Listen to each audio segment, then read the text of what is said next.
the UK. On DAB+, on your smart speaker, on your smart TV, and on your side. This is Talk.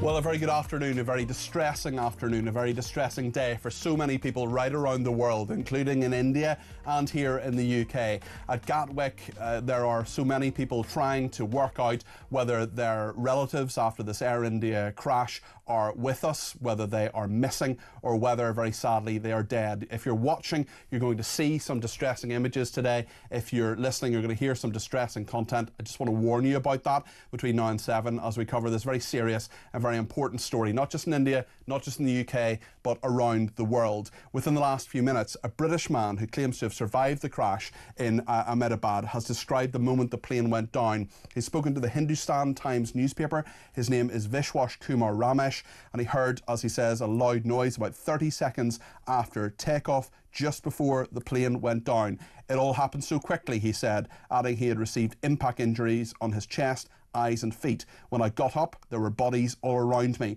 I was scared. I stood up and ran. There were pieces of the plane all around me. Someone grabbed hold of me and put me in an ambulance and brought me to the hospital. His brother, Ajay, was on the flight as well. He was seated in a different row on the plane. Now, Vishwas, you can see a picture of him on the screen at the moment. He is alive and says that, and we can see, of course, from his face that there are some injuries that he has suffered, but he is alive. What we don't know is what has happened to his brother, Ajay, and the many hundreds of people on this plane. There have been condolences from around the world about the 242 people on board. Many of them must be dead. We don't know the true number, and we will know that at some stage, but the local police chief saying that 204 bodies have been recovered, 53 of them British people, 169 of them Indian nationals, 7 Portuguese and 1 Canadian. This is a really horrendous tragedy. We're going to tell you absolutely everything we know about it, and if we hear anything more between now and 7, we're going to bring it to you no matter who we're speaking to, no matter what we're speaking about, because we're not just covering this story, we're talking about the spending review, we're talking about Gibraltar, we're talking about the fact that 15,000 migrants have now come across the channel. There's lots to discuss between now and 7. I want your reaction too. 0344 499 1000 is the number to call. You can text me 87222 with the word talk in your text. You can tweet me at talkTV. Follow me at Peter Cardwell. Remember, the main number does 3 things. You can send me a voice note, you can send me a WhatsApp text message, or you can give me a ring. 0344 499 1000. We're going to talk now to Jake Robson. Jake is a Talk correspondent. He is live at Gatwick. Jake, bring us up to date with everything we know so far. Yeah, good afternoon, Peter. Lots to bring you, and what of course is a developing story all the time. We have just now heard also from Gatwick that the one remaining Air India flight out of here this evening has now been cancelled. It was due to go to Goa, and as you said, new information reaching us all the time. Gatwick also keen to stress that for passengers, other passengers, for other planes, other flights, they don't expect any residual issues to affect the operations as far as other flights are concerned. We have also, in the last hour or so, heard from the CEO of Air India, Campbell Wilson, who delivered a statement a bit earlier on. I'll read you some of it. He started by saying he'd like to express his deep sorrow about this event and what's been a difficult day for us at Air India. He also said we have a team working around the clock to support investigators and families in any way we can. He also went on to reiterate some of the things that we already know, that flight A171 was involved in an accident on departure from Ahmedabad airport shortly after, carrying 230 passengers and 12 crew. The other bit of information that has come out in the last hour and a half or so is that Tata Group, who own Air India, have said that they will be compensating any families for somebody who may have lost their life in the crash to the tune of 10 million rupees. That's around about 86,000 pounds. So they've tried to move very quickly to get ahead of the story. They've also said that they will spend any cost necessary in order to fix and to repair any damage that was on the ground. So as I said, news reaching us here all the time. We've now heard from the CEO of Air India, and we've also heard from Tata Group that own the airline as well. What about Gatwick itself, Jake? Because we know there'll be lots of relatives who will just not know what has happened, the true picture emerging. I think I saw that there is an area now set aside at Gatwick for them. How have the Gatwick authorities been responding here in the UK? Well, certainly as far as the media are concerned, they've been quick to answer any questions that we've had to put to them. As far as the families are concerned, as you said, there's an area that has been created or set up for them. Of course, the main thing really for people to not do is to read things that might be speculation. The best thing to do really is to only get information from trusted sources. And of course, there is a lot of misinformation out there, particularly when it's a story that is moving as quickly as this. And of course, it's a story that's happened very far away indeed, abroad. So the only thing really that they can do is to take information from trusted sources. And of course it is a worrying time, but the only thing that they can do right now, and of course actually Gatwick Airport, as I said, have been very good themselves. There have been various hotlines set up. You can find all of those on the various social media platforms. Gatwick on their X page have posted those as well.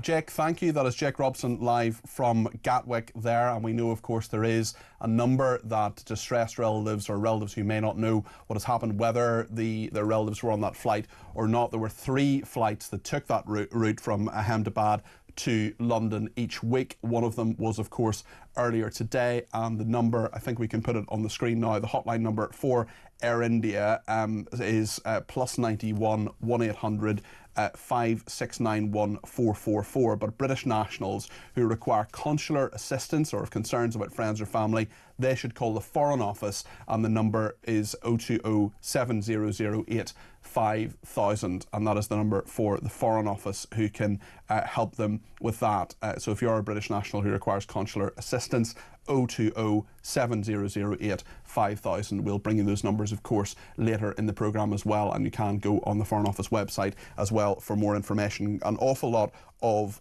reaction, of course, from the King, from Keir Starmer, from Narendra Modi, the Indian Prime Minister. He says the tragedy in Ahmedabad has stunned and saddened us. It is heartbreaking beyond words. In this sad hour, my thoughts are with everyone affected by it, says the Indian Prime Minister. I've been in touch with ministers and authorities who are working to assist those affected. And the King here, my wife and I have been desperately shocked by the terrible events in Ahmedabad this morning. Our special prayers and deepest possible sympathy are with the families and friends of all those affected by this appallingly tragic incident across so many nations as they await news of their loved ones. I would like to pay a particular tribute to the heroic efforts, the King says, of the emergency services and all those providing help and support at this most heartbreaking and traumatic time. The question is, of course, what happened and why did it happen? And although we have footage, including some of it on the screen at the moment, although there'll be many people who are listening who will have seen that on social media, there are many people watching who will have seen it, many questions as to what happened and why, because we are familiar, of course, very sadly, with the footage of a plane crashing, but not as to why it crashed, why it only got to about 625 feet, seconds away from the airport at Ahmedabad. What happened and why is something that so many people will be poring over in the weeks and months to come. Sean Bell is a military analyst and a former fighter pilot himself. Sean, there are so many theories going around, and some from very informed people. What do you think happened from what you can see, what you've read and what you heard? In your expert view, what do we know about what actually happened? Yeah, Peter, I mean, I'd start by saying my sympathies. I mean, it's a dreadful time, not only for the people who've been lost their lives, but the families involved.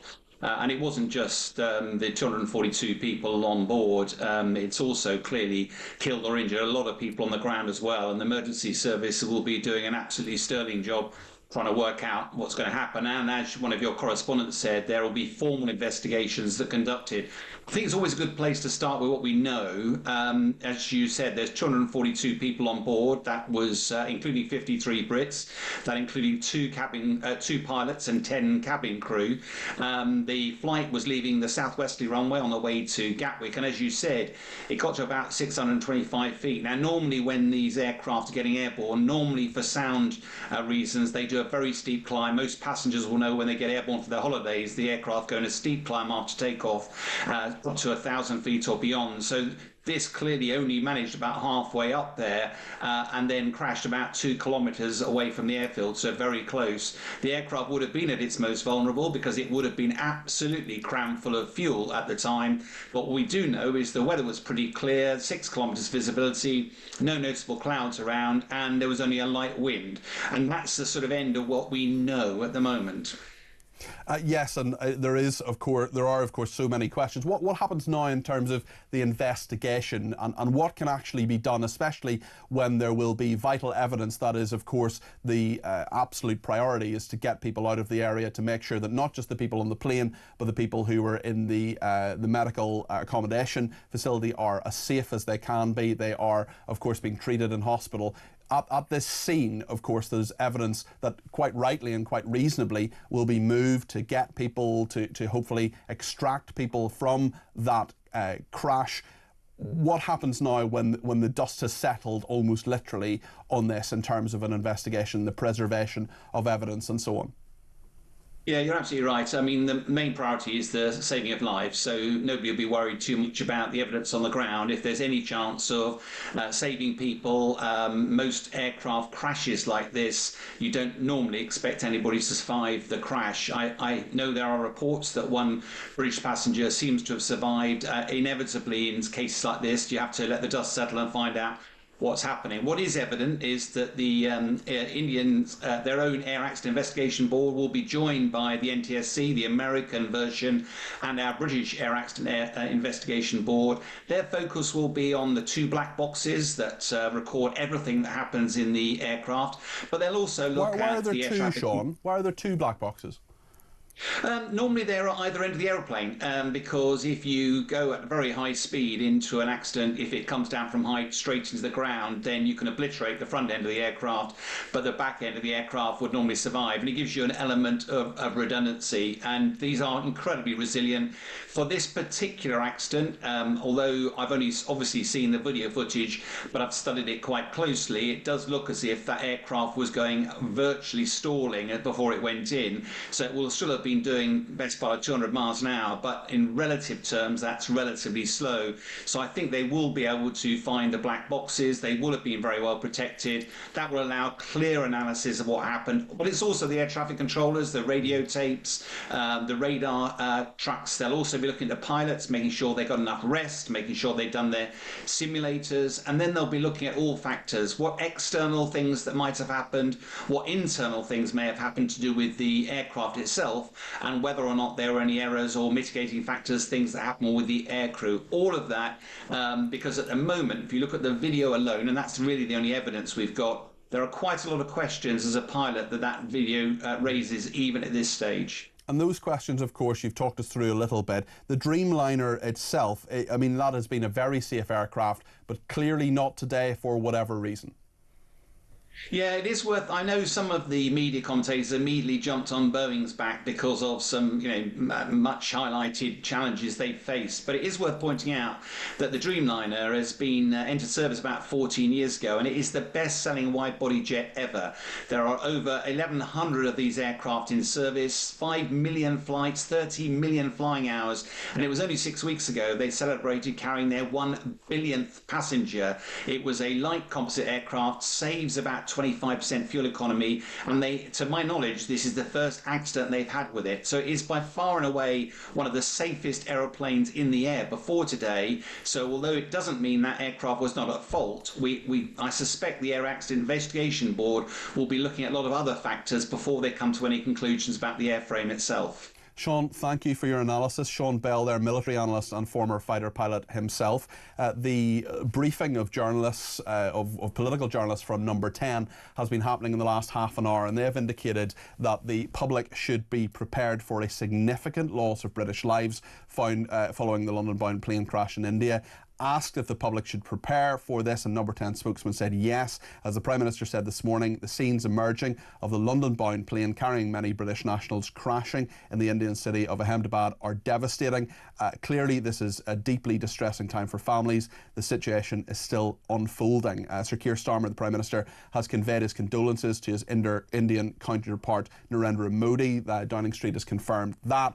They wouldn't confirm local reports that a British citizen had survived the crash, saying the situation is still unfolding. What we know from one of the local stations, the Hindustan Times newspaper, and also NDTV, which is an Indian network, they are saying, and indeed have conducted an interview with a man who has shown his boarding pass, has shown his the fact that he has the ticket for 11A, which is emergency exit on the plane. He is in hospital at the moment and has sustained injuries there. He talked about the terrifying moment the plane came down. His brother was in a different part of the aircraft and is missing, but a British-born national apparently giving that interview. Downing Street are confirming that, but certainly those news stations and news outlets in India have interviewed this man, and some of the evidence that he has given and some of the words he has said are really quite distressing. This is Vishwash Kumar Ramesh, who said, "It happened so quickly. When I got up, there were bodies all around me. I was scared. I stood up and ran. There were pieces of the plane all around me. Someone grabbed hold of me and put me in an ambulance and brought me to the hospital." Footage shared on social media shows a man appearing to be him, limping away from the crash site, being led towards emergency services. He told Indian media he's lived in London for 20 years. We're going to talk a bit about the airline itself, Air India. I have flown with them previously.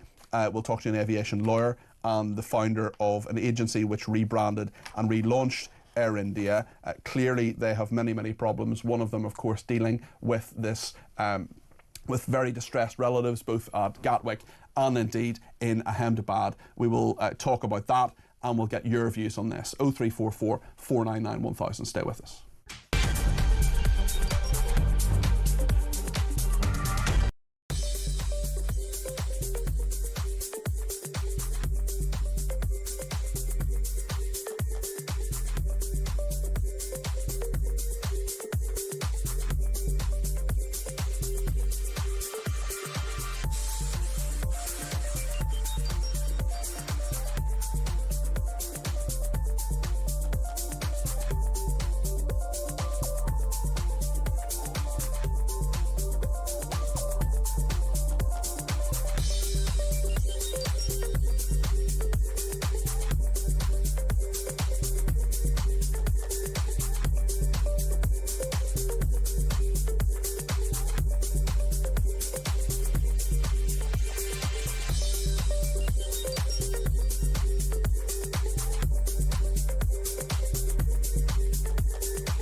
I'm at the post-mortem room. I will show you the current situation of the post-mortem room. You can see all relatives of the survivors, or they all are here since morning, and everybody is looking for the relatives.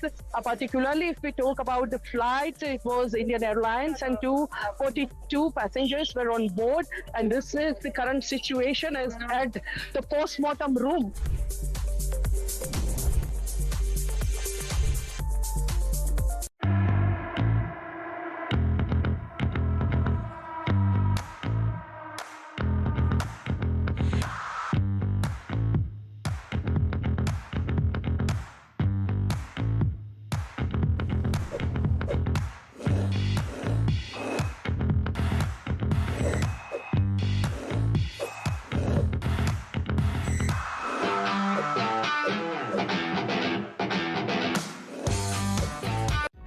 Across the UK, on DAB+, on your smart speaker, on your smart TV, and on your side. This is Talk. There's been reaction, of course, from around the world to this dreadful tragedy in India, including here from the Foreign Secretary, David Lammy. This is what he has had to say. My thoughts, and I'm sure those of the entire House, are with those who've been affected by the tragic plane crash in India this morning. We know that British nationals were on board, and Mr. Speaker, I can confirm that the FCDO is working urgently with local authorities to support British nationals and their families, and has stood up a crisis team in both Delhi and in London. So the Foreign Secretary confirming those crisis teams in both India and here in London as well. We know, of course, there are air accident investigators helping the Indian authorities find out exactly what has happened. I want to talk now to Sarah Stewart. She's an aviation lawyer, a partner of the UK law firm Stewart's. Sarah, I know that you have helped many families who have dealt with horrendous tragedies like this. We remember the Shoreham air disaster about 10 years ago here in the UK. I know you did a lot of very, very good work in regard to that. There are families now who are from this country who will be going to Gatwick Airport that we know from Jake Robson, our reporter earlier on, was telling us that an area has been set aside for them. What would you recommend that those families do? What kind of questions should they ask, and who should they ask?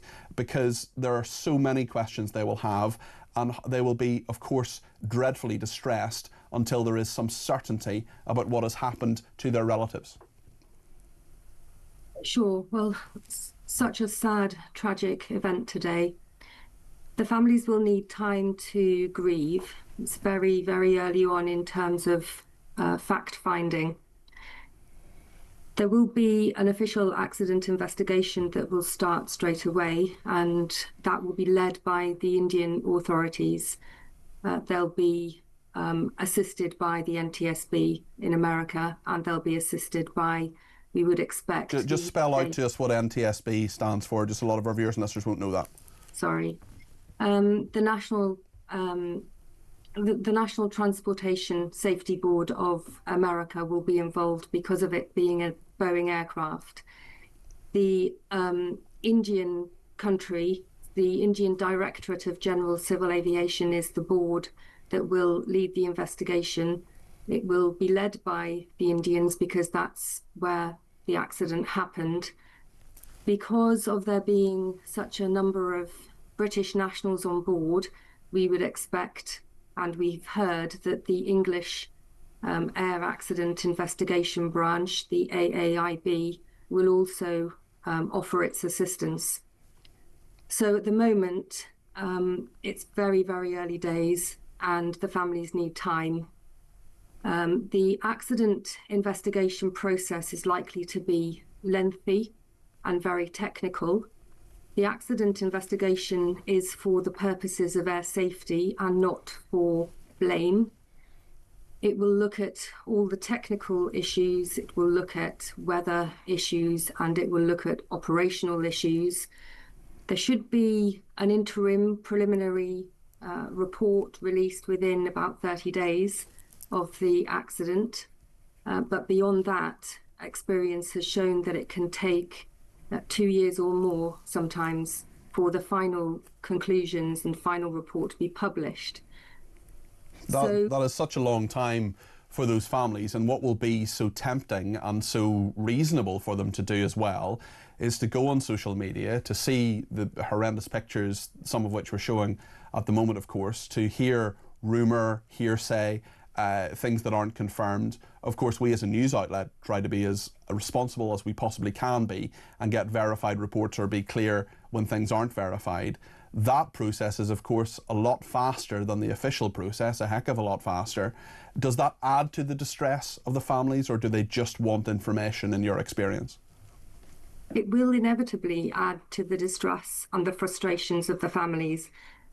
Hopefully, with the UK Air Accident Investigation Branch assisting the families, they will get some clarity along the way. But this is incredibly difficult for the families.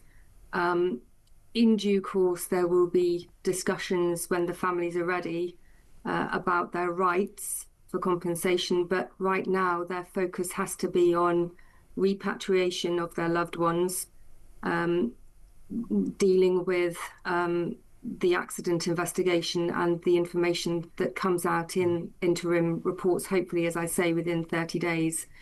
The families are excluded from the accident investigation process, which is equally frustrating that they have no voice in that process. Yes. Listen, there's so much to think about, so much to talk about. And Sarah, thank you for giving us your time today. That's Sarah Stewart there, an aviation lawyer and a partner at the UK law firm Stewart's. In the last hour, the chief executive of Air India, which is, of course, the airline which had this plane, Campbell Wilson is his name, the chief executive, he gave an update on the tragic crash. This is a difficult day for all of us at Air India, and our efforts now are focused entirely on the needs of our passengers, crew members, their families, and loved ones. I know that there are many questions, and at this stage, I will not be able to answer all of them. The injured passengers have been taken by local authorities to the nearest hospitals. We are actively working with the authorities on all emergency response efforts. A special team of caregivers from Air India is on their way to Ahmedabad to provide additional support. The investigations will take time, but anything we can do now, we are doing. That is Campbell Wilson there, who is the chief executive of Air India, giving an update on what he knows and what is happening. Of course, there's so much that is unknown. Paul Charles is the founder of the PC agency, and he actually worked on a rebrand and a relaunch of Air India 2 years ago. Paul, I flew with Air India on a couple of occasions from New York to London. I certainly had a good experience with that airline. They have had a dreadful day today in so many ways, and they will be in shock too. A deep shock and dismay. And in fact, if there's anyone that you want to coordinate a difficult day like this, then it is Campbell Wilson. He's one of the best CEOs in the airline industry, hugely respected. He's taken on obviously it's difficult to talk about on a day like this when so many fatalities have occurred, but he took on 2 years ago one of the most difficult jobs, I think, in the aviation sector in turning around Air India, an airline which for years had not been modernized, had not changed in a great way, had not updated its software systems, so many areas which I remember him telling me about that he had to focus on. And clearly they were starting to turn around the airline with new aircraft coming in, with a rebrand, as you say, and other changes on board, with the cabin experience to make it much better and much more like a premium world-class airline, which was his ambition. But today, the 787 that has crashed is a plane that's 11 years old. And I think the investigators, as we heard earlier from Sarah, will be obviously going there as quickly as possible to ascertain whether other 787s may need to be grounded in any way, whether this was a software error or a hardware error or pilot error, which clearly they will be looking at. There are so many aspects to this, aren't there? Especially when there are the statistics that are emerging, 204 bodies that have been recovered that we know of so far. 53 British people were on board. We're fairly sure that one of them survived, but we don't know about the other 52, including that man's brother. From a corporate perspective, Paul, and from these kind of companies that you have advised, there have been so many occasions, I'm not accusing Air India of this at all, but there have been so many occasions when airlines have not given all the information in the public domain that they can as soon as possible. The communication here to the families and to the world is so incredibly important at this time, isn't it? It is, you're spot on. It's so vital to get that tone right, to get the message right, to get the empathy right. People like me, help CEOs to obviously prepare, sadly, for events like this. And in my experience working in aviation, in an airline, I'm thankful that I never actually had to deal with that with the airline I was working with. But I've helped many CEOs through events like this. And it is the one thing that everybody will be looking at. How is Campbell Wilson, as the CEO, coordinating this? How is he responding? Air India, of course, is owned by one of the world's biggest groups, Tata Group of India. It's their reputation that will be on the line as well. And I have to say, in the several hours since the crash, they have responded pretty quickly compared with many airlines. They've already announced a certain amount of money, a compensation package, if you like, to relatives affected. They have announced investment, obviously, into the medical facility that's been affected on the ground in Gujarat. They're sending relief flights, which is pretty typical, but they've moved quickly to do that as quickly as possible. Yes, we know those are later on this evening and will bring people from various parts of India to Ahmedabad, won't they? Yes, that's right. So they're leaving later to help relatives get to the scene of the incident. So if there's one thing, it's that the Air India team is a senior team and they know what they're doing. So at least they'll be able to respond quickly. Tell me as well. Sorry to interrupt you, Paul. I'm just interested in regard to Gatwick's response to this as well, because of course they were due to receive the flight. The flight was due to land in a couple of hours from now. Quite a long flight, of course, from Ahmedabad to Gatwick 3 times a week. This was one of them. What is the task for Gatwick, dealing with relatives, dealing with the press, dealing with other passengers who may say, hold on a second, I don't really want to get on a plane today? Yes, I mean, an airport like Gatwick is well prepared, sadly, for something like this. Obviously, there may be some relatives who won't be looking at their phones, who won't have been in contact, who will just be turning up at the airport to welcome what they thought was going to be the flight back. And so Gatwick have very well trained officials there who will be helping people, if they do turn up at the airport, or sometimes, of course, just want to gather with other people affected. Often that is part of the process, that they will want to be alongside others who cannot understand at all, as nobody would, the shock, and can't understand how this would have happened. So it's an important part of that grieving process that Gatwick is able to help those, put them in touch with the right people, and offer the due care and attention that you would expect an airport to do. But Gatwick's role will pale into insignificance compared with the situation on the ground in Gujarat, where the investigators from Boeing are on their way and urgently need to find out what was the cause of this incident. Because if it was hardware or software related on that aircraft, then they need to understand what happened so that they can advise other airlines who fly the 787. Yeah. Paul, thank you for your thoughts today. I really appreciate that. Thanks to Ant as well, who sent me a WhatsApp to say it's just so sad thinking of all the families. And Ant, you're absolutely right. We're all thinking about them today and how they're responding to this. And so many of them will have been looking forward to seeing people over from India or people home from India, those 53 British people on board that. And the breaking news is that it can now be confirmed that one British national has survived the Air India crash. So, of course, as a journalistic organisation, and there are many of them across the world, we want to absolutely check those facts. And we have, and it can now be confirmed that one British national has survived the Air India crash. Let's hope there are more. We will see what happens over the next little while. We will bring you all the latest lines, no matter what we're talking about. We're going to talk about the spending review in a second. Hard to believe that was just yesterday. Rachel Reeves talking about defence and the police, the NHS. We're going to talk to a former Treasury advisor who was very involved in spending reviews under various chancellors. James Nation OBE will be with us in a second. We're going to talk to him. We will, of course, bring you any more news whatsoever in regard to what has happened in Ahmedabad in that Indian aircraft crash. Stay with us here on Talk.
across the UK. On DAB+, on your smart speaker, on your smart TV, and on your side. This is Talk.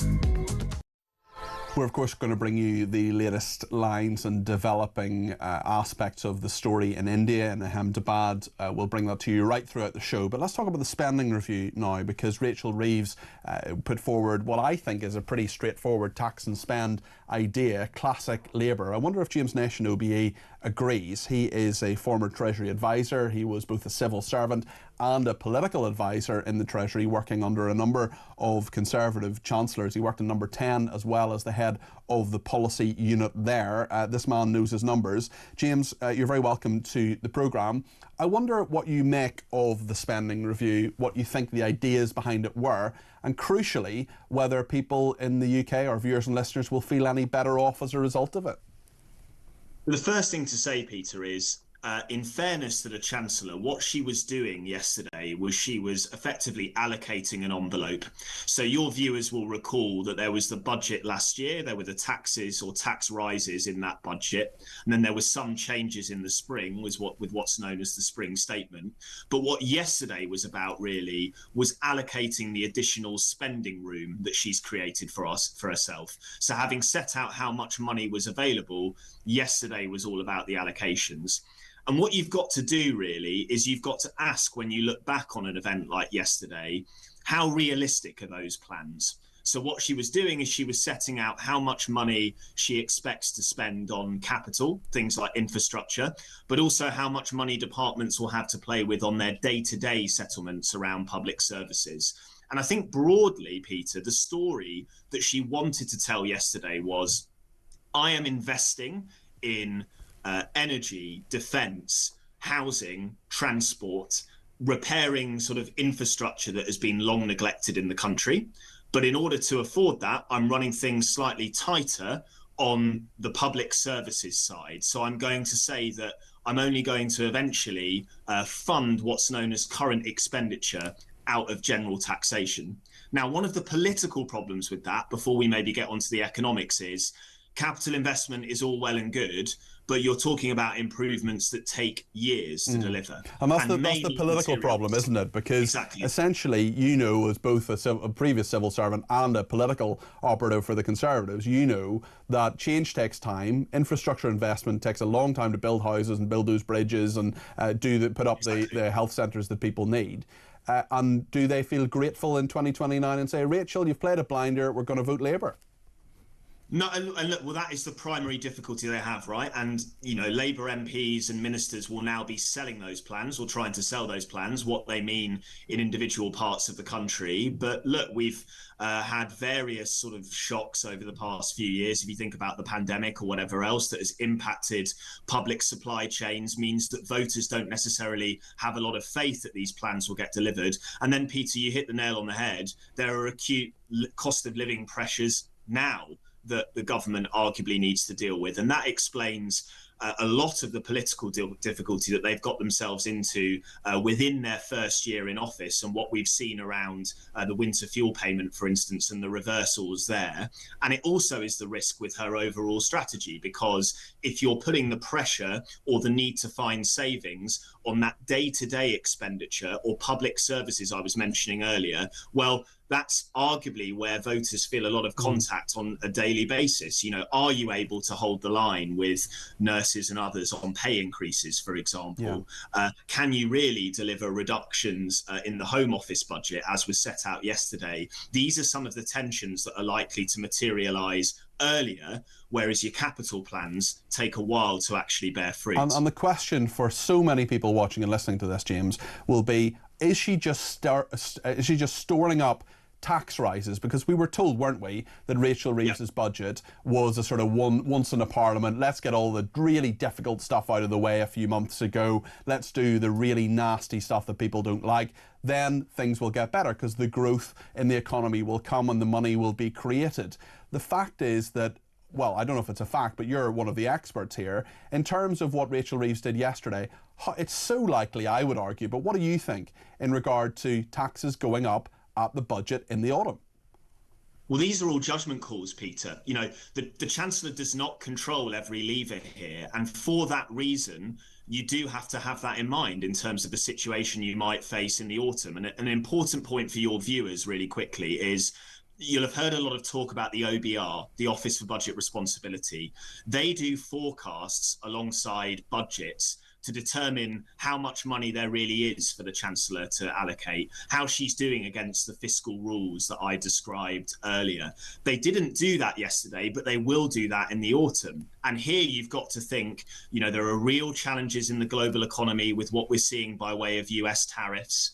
There are real spending pressures that the Chancellor will have to deal with that weren't mentioned yesterday. If we think about welfare, if we think about defence as well, we've got the NATO summit coming up in a few weeks where Donald Trump's going to, you know, turn up in The Hague and say 2.5% is great, but I need you to go further. You know, there are very real pressures here. So knowing what we know now, and things can obviously change, I think the balance of probability would be that you need to see tax rises in the autumn, Peter. The question will just be, by how much? How much does Rachel Reeves need to find in order to get back into the black, if you like, on her fiscal rules and to meet some of those pressures? And therefore, what taxes does she need to raise? And to end, does that fit with the pledge that she's very directly said that she's not going to increase taxes on working people? Can all of that hold?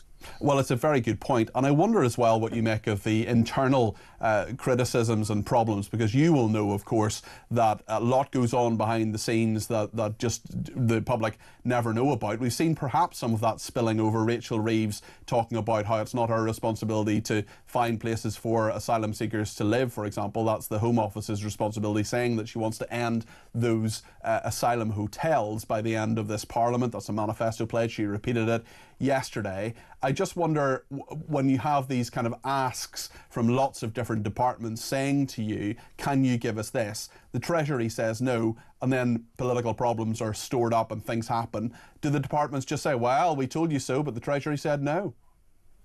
Well, exactly. There's a couple of things there, Peter, really quickly. So one, I just want to make a point of some of the winners were yesterday. So we heard a lot of talk going into this spending review that Ed Miliband was negotiating hard, wasn't quite happy. Actually, Energy got quite a good settlement yesterday when you look at some of the capital investment for nuclear energy, for instance. We heard Angela Rayner wasn't happy. Well, Angela Rayner actually managed to secure a 10-year funding line on affordable housing. So arguably did quite well there. Yvette Cooper, that's where the real challenge is, because as you say, the Treasury have basically said, okay, you can have your funding for police, but that relies on you achieving asylum savings. And how you do that is very complicated. Where do these people go if not in hotels? Well, the answer is they're either granted asylum, newsflash, that's not politically popular, or they're pushed out into rented accommodation in local communities, which again causes very real strain and stress. And that comes back to the need for a credible plan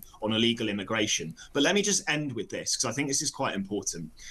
What happens with spending reviews, typically and historically, is chancellors do tend to come back and top up the funding. The sort of it'll be all right on the night attitude, if you like, Peter, that in a few years' time, we'll find some funding to be able to top up budgets.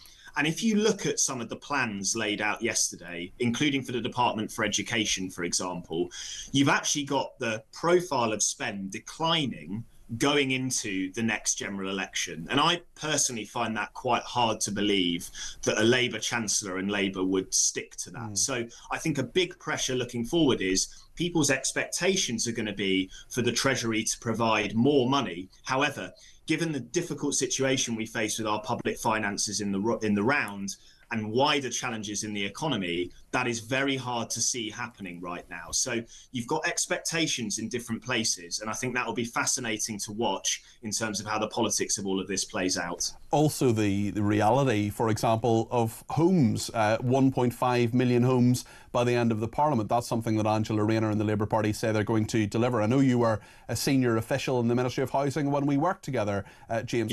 How realistic do you think it is that we will have 1.5 million extra homes by the end of the Parliament? Because as far as I can see, and again, you're the expert, they're behind already.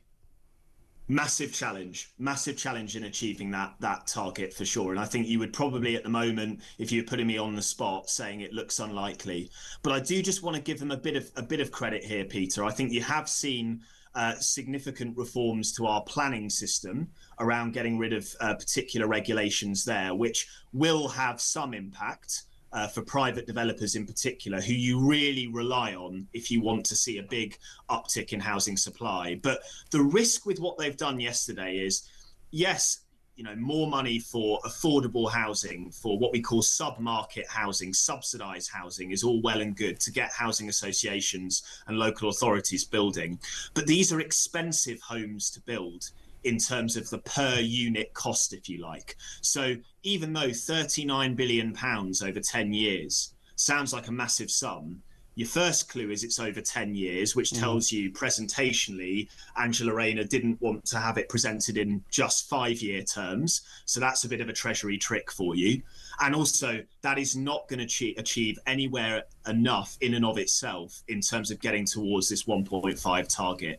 There, you need the private market to really, be your booster. And that then depends right back where we started, Peter, on the outlook for the wider economy. That's what ultimately gives developers confidence to build if the wider economy is growing. I remember being a Ministry of Justice special advisor, attempting to negotiate and get more money out of a young chief secretary to the Treasury called Rishi Sunak. Don't know whatever happened to him, James.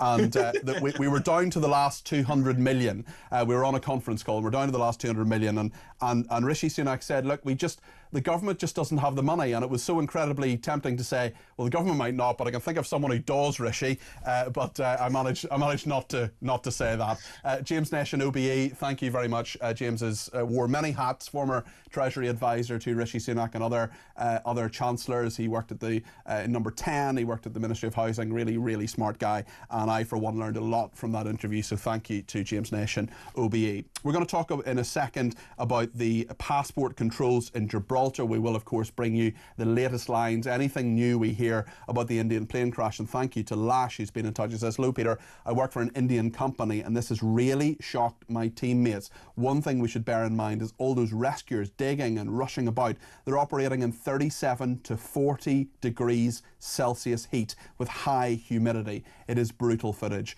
Lash, that is something we should all remember. All those people helping, especially in those very hot, sweaty conditions, especially with what the dreadful things that have happened earlier on today. We'll talk more about that, and we'll talk about Gibraltar next with Chris Parry. Stay with us.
an Air India jet that was reported to have been heading to Gatwick Airport in London, so highly likely that there would have been Brits on board. The plane's final signal was received just seconds after takeoff.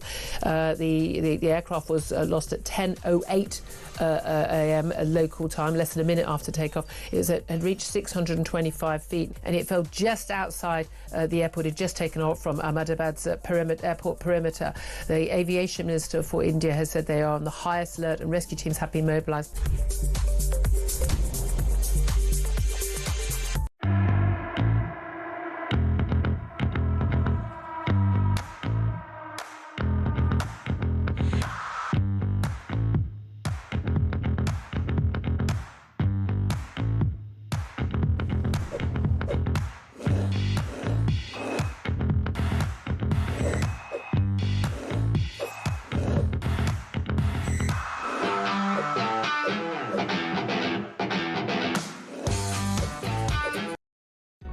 Across the UK, on DAB+, on your smart speaker, on your smart TV, and on your side.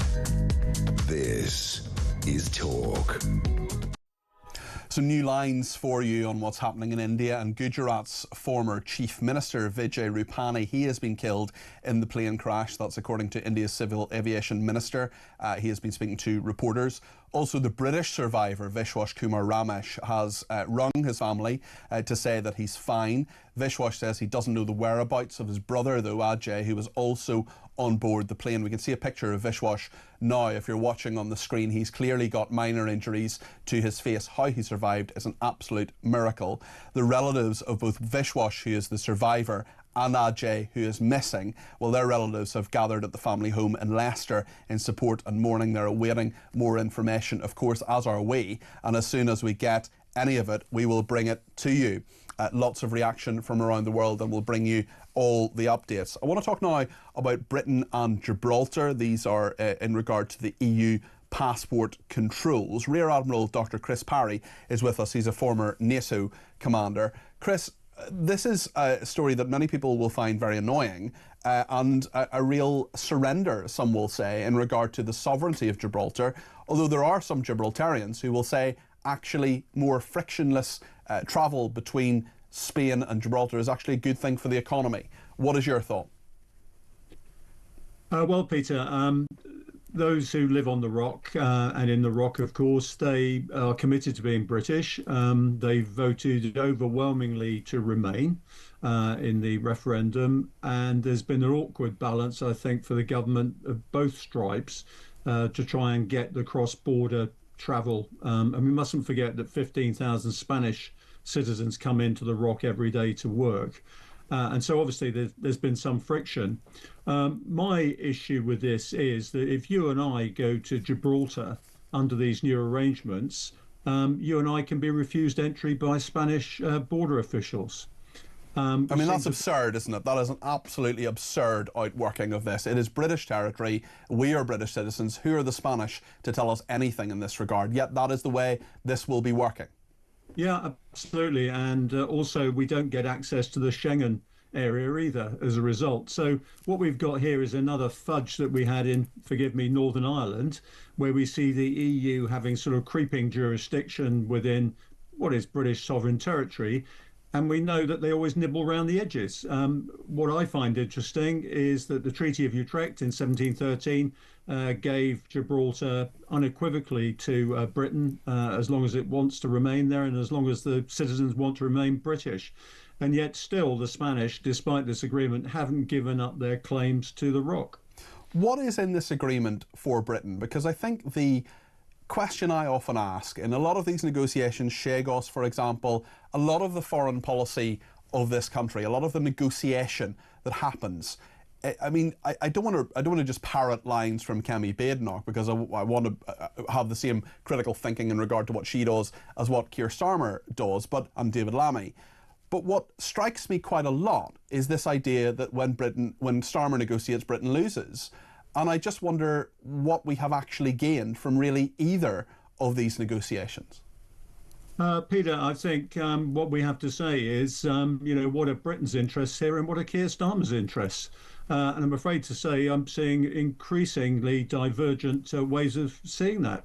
The fact of life is the Chagos deal is a massive betrayal. We've got this trumped up sort of, oh, there's a security issue, which I can't tell you about. Well, there's nothing. There really isn't. If it was that obvious, then everybody in the United Nations would know about it.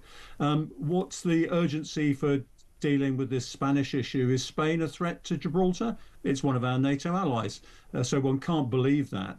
I mean, in this case, and I think we do have to look at it in this case, there is going to be less friction across the border in terms of getting people in both directions going across. The military facilities, of course, are absolute, the naval dockyard there and also the RAF base. But I'll look to see the next time the Spanish infringe on Gibraltarian sovereignty with one of their patrol boats, or indeed they start hassling our aircraft coming into land in the airport. We'll just see what the behaviour is. But you're right. One assumes that whenever we go into negotiation with anybody nowadays, we're going to give up something and not get much back. In terms of Gibraltar itself, what changes will the Gibraltarians actually notice, and could there be some positives there from them for them on a day-to-day basis, do you think? Oh yeah, I think there's no doubt that you're going to see a lot of changes on the border. You're going to see less hassle in both directions, I would think, in terms of getting across the border. But I'm afraid the realist in me, 50 years of watching it going on, will say that you'll still see hassle, because there's still this issue as to who owns Gibraltar, whether it's the United Kingdom or Spain. And I've never been to Gibraltar, either in the service or indeed as a civilian, where I haven't detected a whiff of, we're going to make this as difficult as possible for you.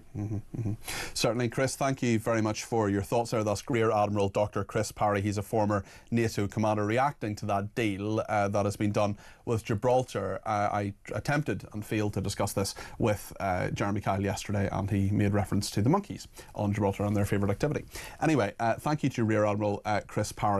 Thank you to Jeff in Aberdeenshire as well, and says the problem is that we have the lawyers in charge. We used to have the engineers in charge, then the accountants took over, and now the lawyers. We went from that. What can we do to what can we afford to do? And now we just have no idea what to do, says Jeff in Aberdeenshire. Well, we're going to talk, of course, about how this country runs, but also about the Indian plane crash. We'll bring you the latest news from Gatwick. We'll go down there in a few minutes' time. Those distressing images and content, of course, is going to continue over the course of the next couple of hours, so please do be aware of that, because it is a huge and big story, the biggest story in the world today. We'll also talk to a professor of aviation in regard to what might actually have gone wrong with the plane itself. So stay with us here on Talk, because you'll get the very latest, you'll get all the lines that are coming out, and we'll find out what of course happens next, because there are so many questions in regard to this tragedy. So stay with us here on Talk.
across the UK.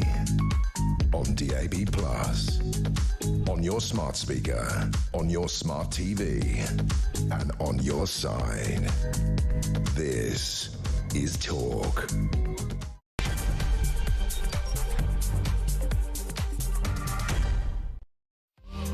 Very good afternoon. This is Talk Drive. I'm Peter Cardwell. Thank you so much for your company. It's great to be back after my holiday, but what a dreadful, dreadful story emerging from India about this plane crash. The London-bound Air India plane carrying 242 people crashing shortly after takeoff in Ahmedabad in the Gujarat province of India. An absolutely dreadful tragedy. A local police chief telling the reporters there that 204 bodies have been recovered. We know there is at least one survivor of the 53 British people on board, and he has given some incredible testimony. His name is Vishwas Kumar Ramesh, and he said that it all happened so quickly.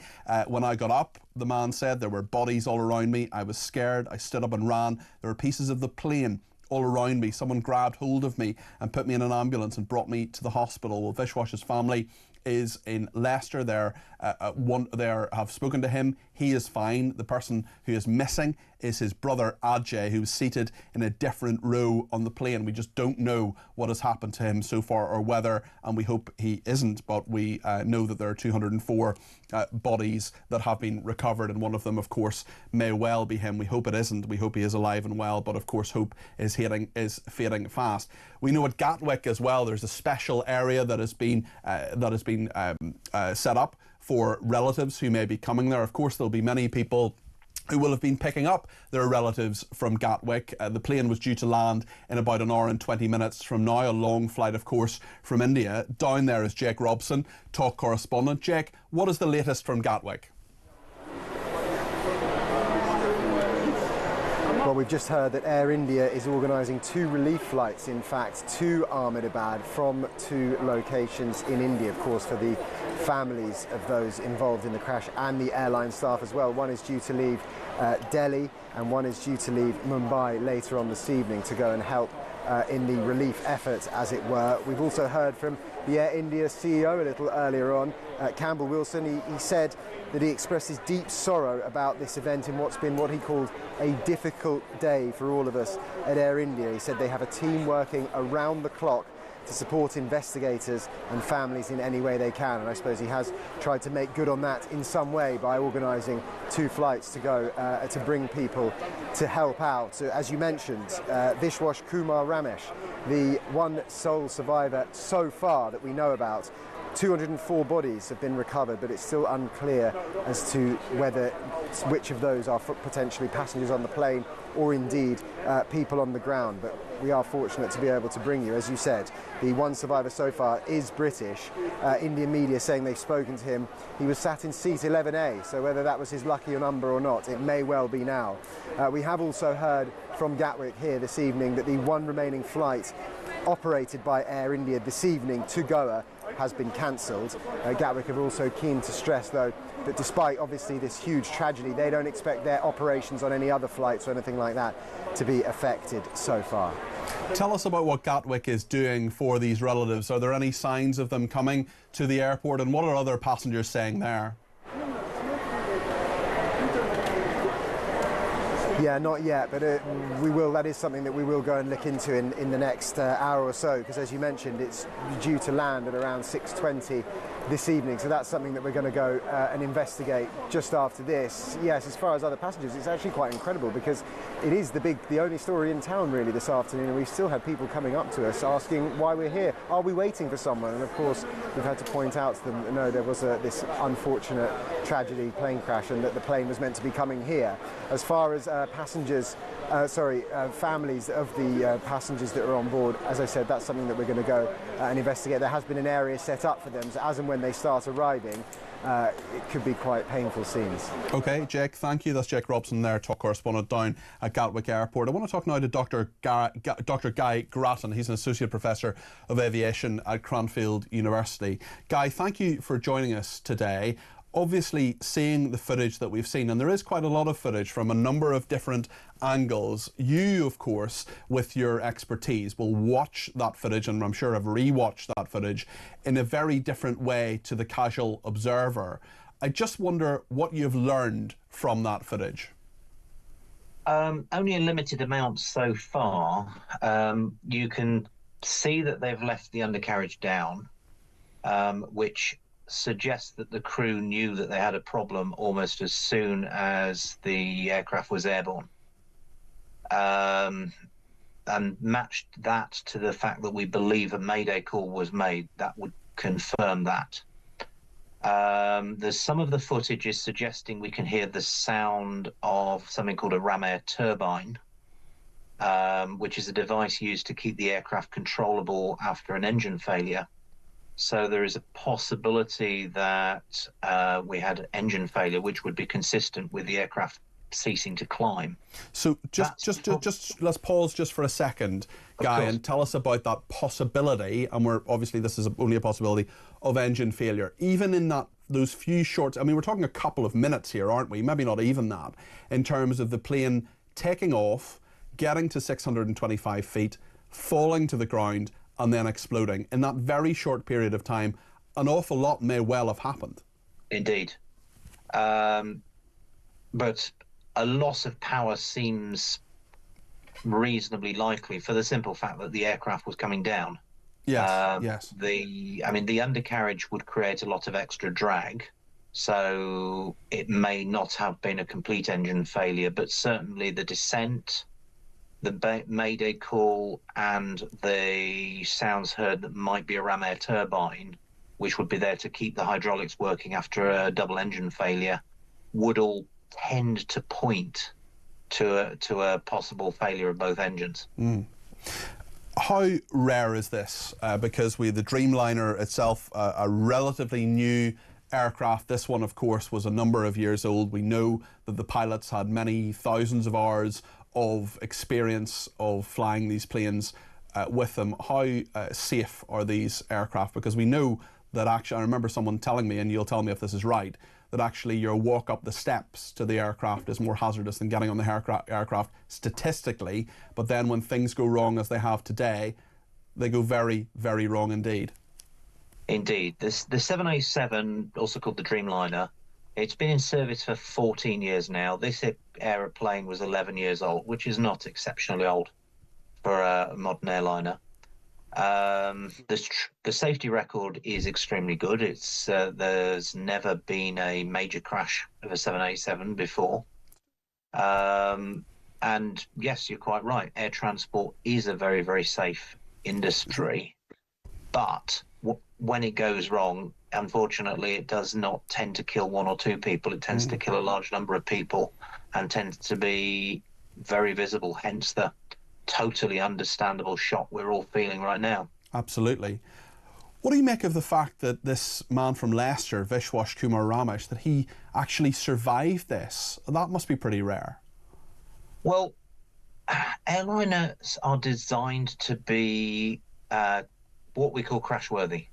They had the seats, the harnesses, the materials, there are fire extinguishers on board. There's a whole lot of things that are designed to make a crash survivable.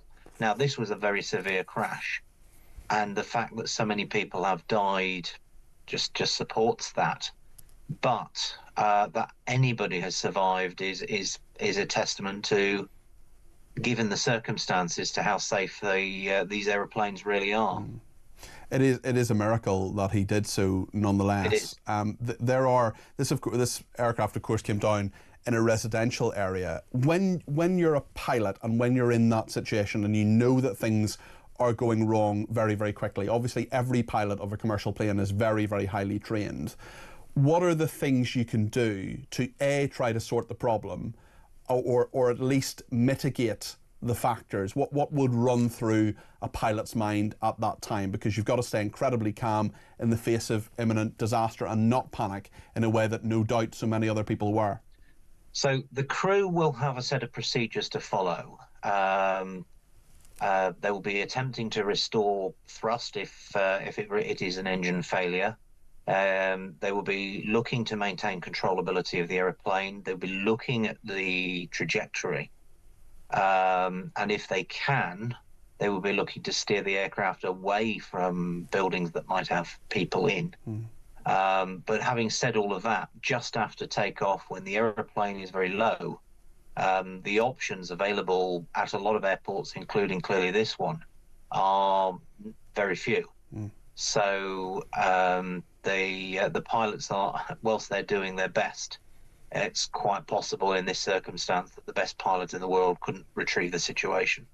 What is your reaction and thoughts as to how this is being dealt with? So far we've heard, and we're going to hear again from the Chief Executive of Air India, Campbell Wilson, because we've seen, and you're quite literally the expert guy, so many different reactions in the few hours and days after these kind of mercifully rare events.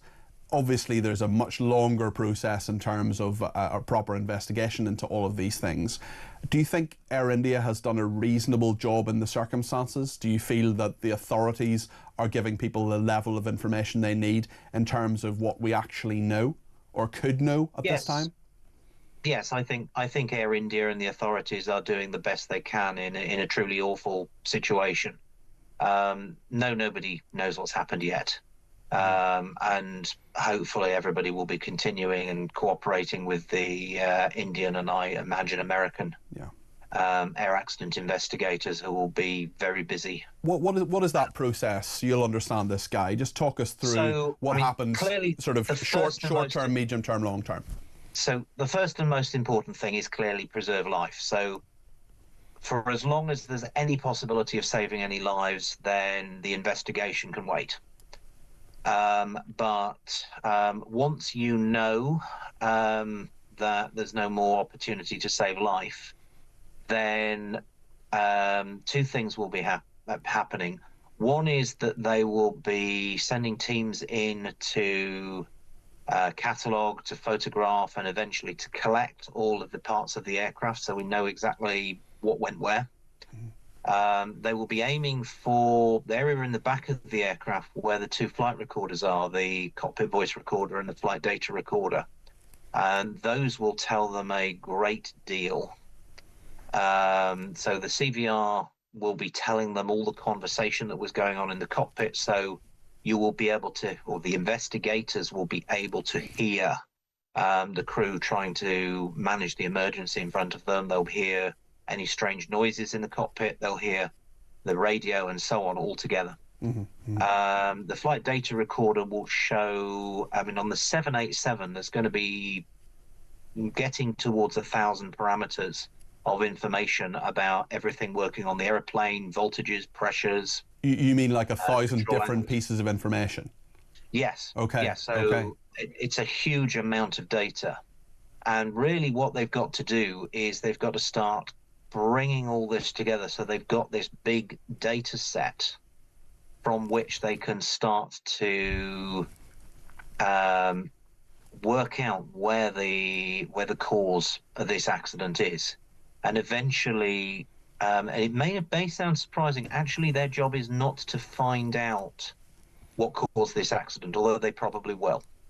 Their job is to provide recommendations for the whole world's airline industry to stop this tragedy ever happening again, and that's the most important part of their job.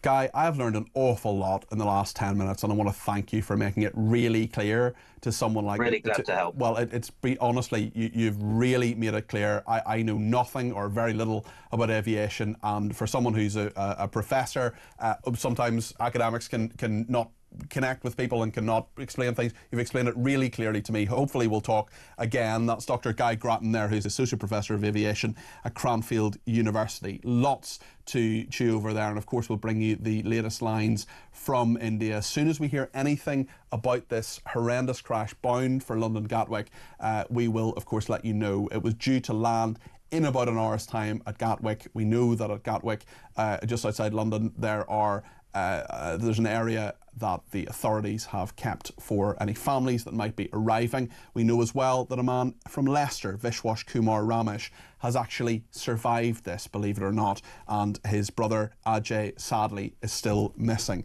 This aircraft was flying since 2009, the Dreamliner. We've heard an awful lot about it there from Guy Grattan. We want to hear now from the Air India Chief Executive, Campbell Wilson. He gave a statement a little bit earlier on this afternoon about the tragic crash. to brief you on a serious incident that involved an Air India aircraft a short while ago. But first, and most importantly, I would like to express our deep sorrow about this event. This is a difficult day for all of us at Air India, and our efforts now are focused entirely on the needs of our passengers, crew members, their families, and loved ones. I know that there are many questions, and at this stage, I will not be able to answer all of them, but I do want to share the information we have at this time. Air India flight AI-171, operated with a Boeing 787-8 aircraft, traveling from Ahmedabad to London Gatwick, has been involved in an accident after takeoff. Flight AI-171 was carrying 230 passengers and 12 crew members on board. Of the passengers, 169 are Indian nationals, 53 are British nationals, there are 7 Portuguese nationals, and 1 Canadian national. The injured passengers have been taken by local authorities to the nearest hospitals. We are actively working with the authorities on all emergency response efforts. A special team of caregivers from Air India is on their way to Ahmedabad to provide additional support. The investigations will take time, but anything we can do now, we are doing. We know that many people are concerned for the welfare of their loved ones. We have set up a special helpline that friends and family can reach us at. The number is 1-800-5691-444. That is 1-800-5691-444. We understand that people are eager for information. Please know that we will continue to share accurate and timely information as soon as we can. But anything we report must be accurate and not speculative. We owe that to everyone involved. For now, our teams are working around the clock to support passengers, crew, and their families, as well as investigators, however we can. We know, of course, there is at least one survivor. He is British, Vishwas Kumar Ramesh. His brother still missing. His family holding vigil and trying to find out what happened, as are hundreds of other families wanting to find out exactly what has happened. We know 204 bodies at least have been recovered from the fuselage. There is just so much to talk about with this. We're going to continue talking about it throughout the programme. We're going to get your views on Gibraltar, on the spending review, and on this as well if you like. 0344 499 1000. We'll also talk about something happening in Northern Ireland, about serious disorder there in many places that seems to have been sparked by an alleged sexual assault by boys against who are of Romanian origin on a local. We'll hear from John Burrows in a second. He is a retired senior officer in the Police Service of Northern Ireland and one of the most senior people in the country in regard to public disorder. We'll find out from him what is happening there. We know that in Salford as well, near Manchester, that rioters have torched a car and attacked police there. We'll get the latest from John and his analysis in just a second. We'll of course bring you up to date. Anything we hear from India, we'll bring it to you first here on Talk.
an Air India jet that was reported to have been heading to Gatwick Airport in London, so highly likely that there would have been Brits on board. The plane's final signal was received just seconds after takeoff.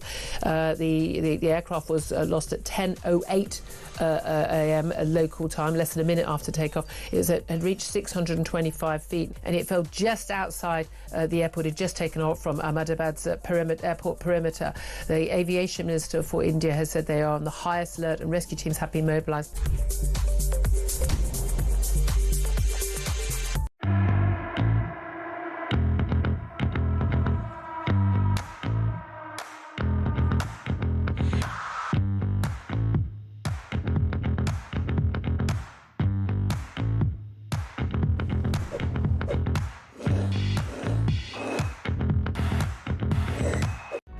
Across the UK, on DAB+, on your smart speaker, on your smart TV, and on your side. This is Talk. Well, as I say, we will bring you the latest lines about what's happening in India. But just for the meantime, I want to go across the Irish Sea to John Burrows, who's a columnist and justice commentator. He's a retired senior officer in the police service of Northern Ireland. You may have heard bits and pieces on the news about what's happened in Ballymena and other parts of Northern Ireland in regard to serious disorder there. Now, we know that this was sparked by an alleged sexual assault carried out by 14-year-old boys on a younger girl. The 14-year-olds are of Romanian origin, but this has really spiralled, and I want to get the analysis and insight of John Burrows, who's with us now. John, where do you see things as they are? This is sort of day 2 or 3 in regard to this. How safe are these parts of Northern Ireland, and how are the police handling it? Good evening, Peter. As with many things, this was a spontaneous incident on day 1. The police sort of scrambled their resources after the tension began to rise when details emerged of that charging of suspects in relation to a sexual assault on a young girl in Ballymena. So tensions rose. There was a protest that got out of hand, turned violent. And I think on day 1, the police were scrambling to catch up. You have to scramble specialist resources. You're playing catch up. Day 2, the police had a little bit more planning. They had some of their specialist, what we would call assets, water cannon, dogs, specialist trained public order police, and indeed what police use here, which they rarely use in England and Wales for public order, but impact rounds, police baton rounds. So they had all of those tactics, and there was intense rioting 2 nights ago. Yesterday, the rioting was not quite as serious. And I think there's a couple of reasons why. The police, of course, get their act together. We started to see some arrests. And as you've seen in England and Wales, when there's rioting, initially there's a sense of impunity. People get carried away. You think you can go out and riot and there's not going to be a consequence. And as soon as you start making arrests, 3 young people are in prison tonight in relation to disorder 48 hours ago, people begin to realise this is getting serious. So there still is some difficulties in parts of Northern Ireland at the minute, but the police have kind of got an operation. Oh, we seem to have lost John Burrows there. Let's see if we can get him back. What I'm interested in as well is not just what's happened in Northern Ireland, of course, not just in Ballymena, but also in Larne, a number of other areas, lots of controversy about that as well, but also what's happened in Salford, because a 16-year-old girl has been arrested on suspicion of assaulting a police officer after riot police tackled serious disorder in Greater Manchester. So that is something that is happening there. 60 youths gathered. Yes, sorry, I don't know what happened there. Someone else rang me. John, I think we have you back. Have you got us there? Yes, I do. Sorry about that. Great stuff. No worries. I just wanted to ask you, the Justice Minister in Northern Ireland has said that Northern Ireland has the highest number of police officers per head of population and the lowest crime figures. That is, of course, something that is a good thing for the people of Northern Ireland. But if that's the case, why do they need mutual aid and help from other forces across the water here in Great Britain? Well, look, I have a different analysis on the health of the numbers of the PSNI than the Justice Minister. There are about 1,500 officers less than what they should have. on any number of metrics that you could have. Even if you go back to what Chris Patton said when he reformed policing in Northern Ireland over 20 years ago, we should have 7,500. Today there's 6,100. With population change, you should probably have 8,000. Now, there are things that are completely different in Northern Ireland than England and Wales, the security situation, but the mutual aid is a very good example. If you require in London additional officers, they can come from Kent that night. They can come down with a couple of vans and go back home. It's quite simple. The policing environment's pretty much the same. The laws are the same. The logistics are similar. Northern Ireland has always had to be largely self-contained as a policing model, not just because of the Irish Sea, but because if you want to bring officers over from England and Wales to support you, you've got to actually, it takes days. You've got to get them specialist training. There's lots of different considerations for them. And we simply, that is not a good model for policing. It's okay for a big planned event like the G8, but for spontaneous disorder, mutual aid really is a sticking plaster that comes whenever the bleeding has stopped. Yeah. So the earliest we'll see those officers is 3 or 4 days' time. Sorry to interrupt, John. We know, of course, that the spark for this, we've talked about that alleged sexual assault in which charges have been brought, and we'll be very careful about what we say or don't say about that. But in regard to what is at the heart of these disturbances in Northern Ireland, is it straightforwardly racism? Is there an element of sectarianism? Is there an element of people simply not liking the police and authority and being frustrated because of that? I'm not excusing it for a second. I'm just wondering what the motivations are. No, I think we have to understand things if we want to actually try and make things better. So I think it's a collection of all of those things. You will have areas, and these tend to be, and you know this from England, areas of higher social economic deprivation, higher levels of poverty.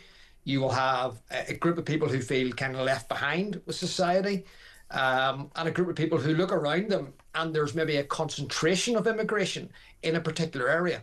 So you might have people say, look, Northern Ireland is 96% Northern Irish people, 4% migrants. But of course, where those migrants are housed tends to be more concentrated in some areas.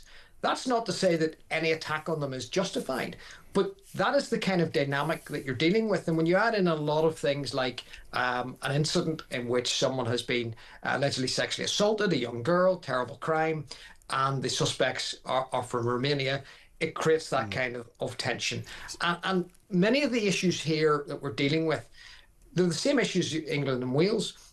You know, social media is really like grease lightning. You've got to be all over it in the police nowadays. And I was horrified to read about a live stream of people burning down a house in Ballymena. This was on TikTok, footage shared on social media showing people giggling as they torch a residential home after smashing the windows and breaking in. This is happening in real time on social media. Real time. People don't commit bank robberies and film themselves doing it and laughing because they would self-incriminate themselves. But there's something about a contagion of disorder that people who sometimes wouldn't commit crime, you've seen that in England and Wales last year, and sometimes people who commit crime but would do so in a clandestine way almost engage in an orgy of violence. They will enjoy showing off. They will record it.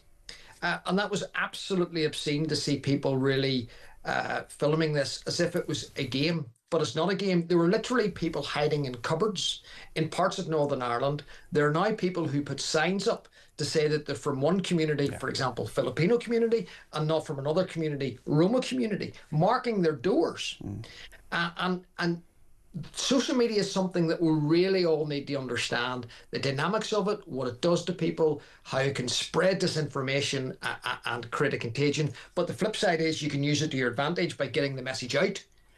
Look, we're coming after you. We're going through doors. I would challenge the PSNI when they're going through doors and arresting people, put it in TikTok, because that's what these people watch. You need to go on the platforms that they are on.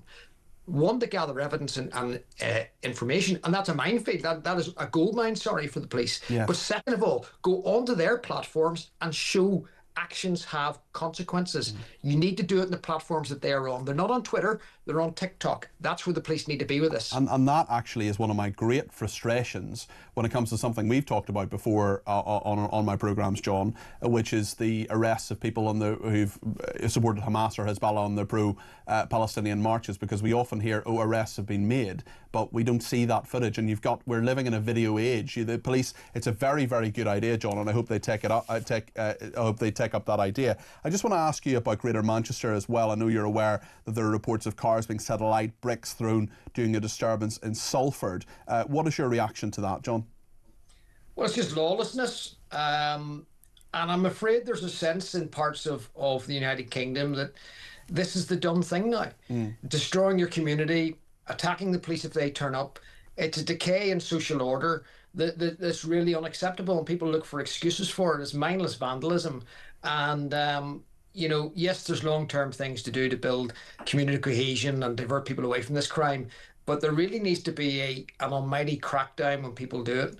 And I would give the same answer as I gave to you before. You need to show visible consequences. There's a sense of impunity out there that needs punctured.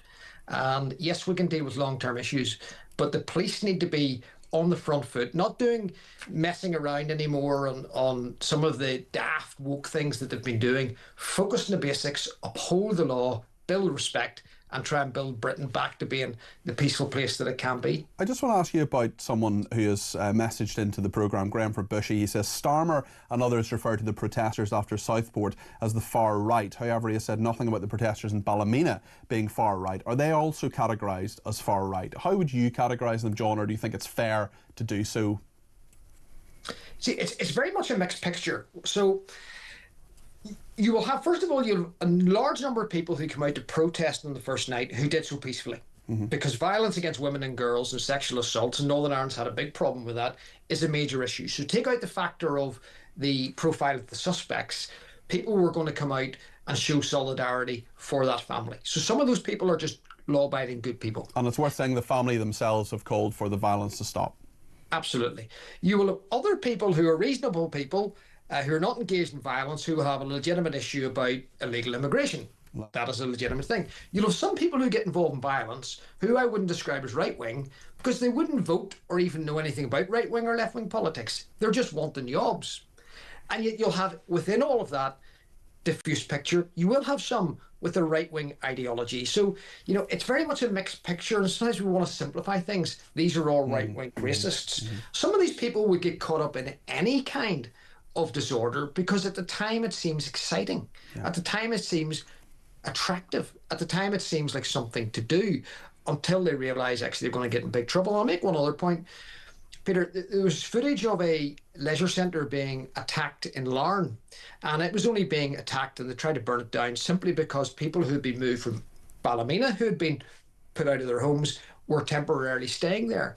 But you had young teenagers filming arson on a leisure centre and actually encouraging the arsonists. Now, what those teenagers have no concept of is they're inciting arson with intent to endanger life. It's on their own social media account. They're likely to get a knock on the door and go to prison for years. And, we need to do something about educating our children to try and stop them getting involved in hysteria and doing things that leads them down a path that really destroys their lives and destroys other people's lives. And they're providing the evidence themselves. John, really interesting to talk to you, as always. Thank you. That's John Burrows there. He's a columnist and justice commentator, retired senior officer in the police service of Northern Ireland. Some new lines now in regard to the Indian plane crash. The first British national names on board the flight are starting to come through. We know, of course, there is one survivor. He is British, and the man is from Leicester, and his name is Vishwas Kumar Ramesh. But we know that there are 3 other people on board, at least, 53 British people, but some of the names, of course, starting to come through. Akhil Nanabawa, his wife Hannah Voriji, and their daughter, they lived in Gloucester. They were on board, no name for the daughter so far. A statement from the Gloucester Muslim Society, which names the 3 victims, says, "Tonight we are profoundly heartbroken by the devastating loss of life in the catastrophic crash of flight AI 171 travelling from Ahmedabad to London. Speaking at the White House, the US President Donald Trump, he has offered anything we can do to Indian authorities after the horrific crash.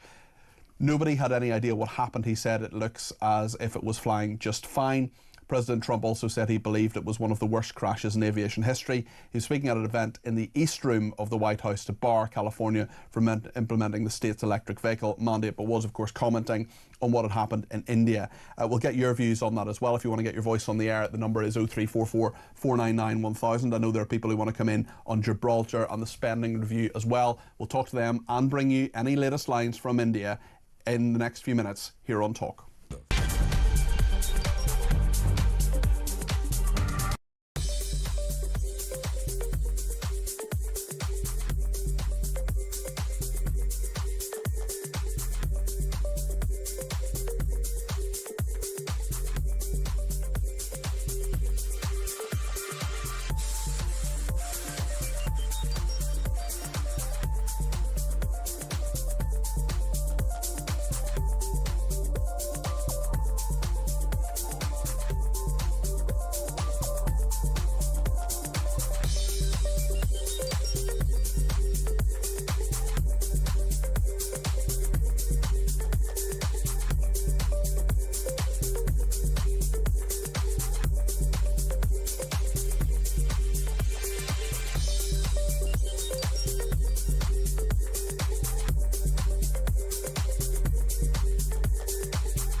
Across the UK, on DAB+, on your smart speaker, on your smart TV, and on your side. This is Talk.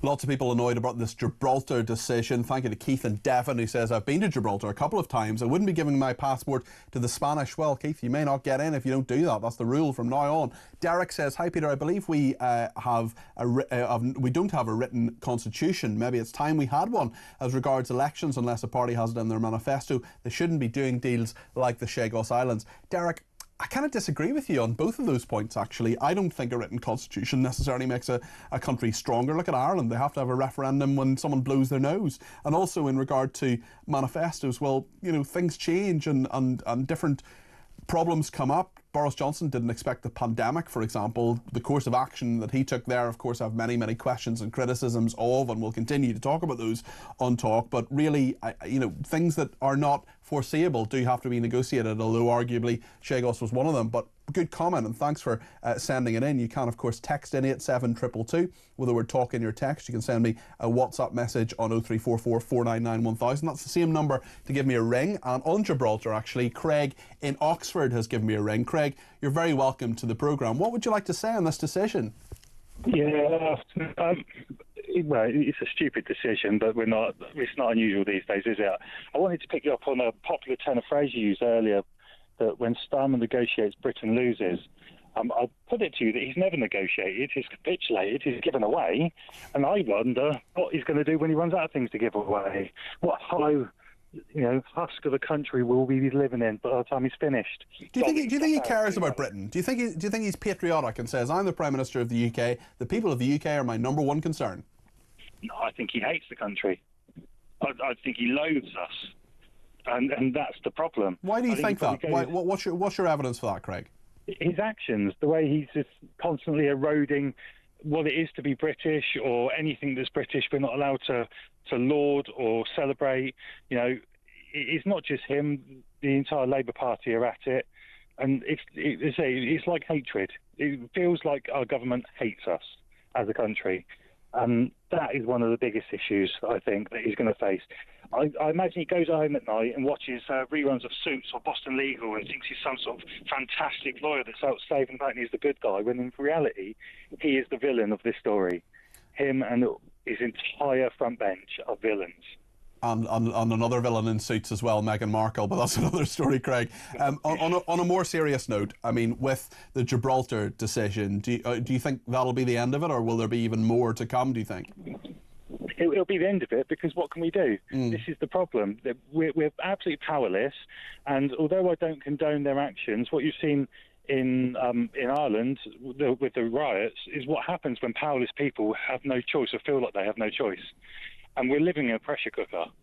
And the more and more people get pushed and pressed and feel degraded or loathed, the worse the hatred's going to boil, and the worse things are going to be when they erupt. Well, I'm really glad. Where we're leading to. I'm really glad you've given us a ring, Craig, because I know that the level of frustration you have and lots of other people, I would far rather people give me a ring here on Talk and tell me about it, and we can try and make some sense of it, rather than take those illegal actions that you were talking about. And as you say correctly, you know, you don't condone any of it. But there's so many assaults on free speech, and the more pressure cookers are really, really good metaphor, because the more you don't allow ventilation of these ideas and ventilation of this frustration, the more annoyed people get. And I, like you, Craig, absolutely do not condone what's happened in Northern Ireland. But as John Burrows was saying there, former senior police officer a few minutes ago, you've got to understand where this frustration has come from and why these people are out on the streets. Exactly, and the problem is they seem to want to shut down protest as well. And the more they shut down and infringe people's right to protest and do it lawfully, peacefully, the more they look for extreme measures and the more things get out of hand. And we're seeing it constantly. Everything's right wing. We're being shut down left, right, and centre. And I worry that being called right wing is an insult. I mean, calling someone left wing, I don't really think is an insult, and calling someone right wing shouldn't be an insult either, Craig. And it just shows where we are in our society, where we can't just disagree agreeably. It's the connotation given to it, unfortunately. I just hope in all of his jet setting he finds somewhere to live after he's out of office, because he won't be welcome here. Him and Lammy. Well, Craig, I think a lot of people feel the same way. Thank you very much for your call. Great call from Craig, referring to Keir Starmer, who I'm sure will be welcome somewhere, maybe in Islington. I don't know about his sidekick, the Foreign Secretary and Celebrity Mastermind contestant David Lammy. Maria is in Somerset and has some thoughts on the spending review. Maria, you're very welcome to the programme. What would you like to say? Hello, Peter. I'd like to say that yesterday's spending review was an opportunity to reverse this government's low popularity rating, but the chance of announced investments ring hollow if the government will not urgently withdraw proposals to cut personal independence payments. It's estimated that 300,000 disabled people will be plunged into poverty by these cuts. Yeah. And I just want to ask the question, why should disabled people suffer when a wealth tax just 2% on wealth above 10 million would affect only 0.04% of the population, but raise £224 billion annually? Maria, I think that's a really, really good question, and I think that there are a lot of questions for the government in terms of how they spend their money. Did anything yesterday give you any hope that people in the position of receiving PIP, do you maybe receive it yourself, Maria? I do not receive it myself. I have had experience with being sick.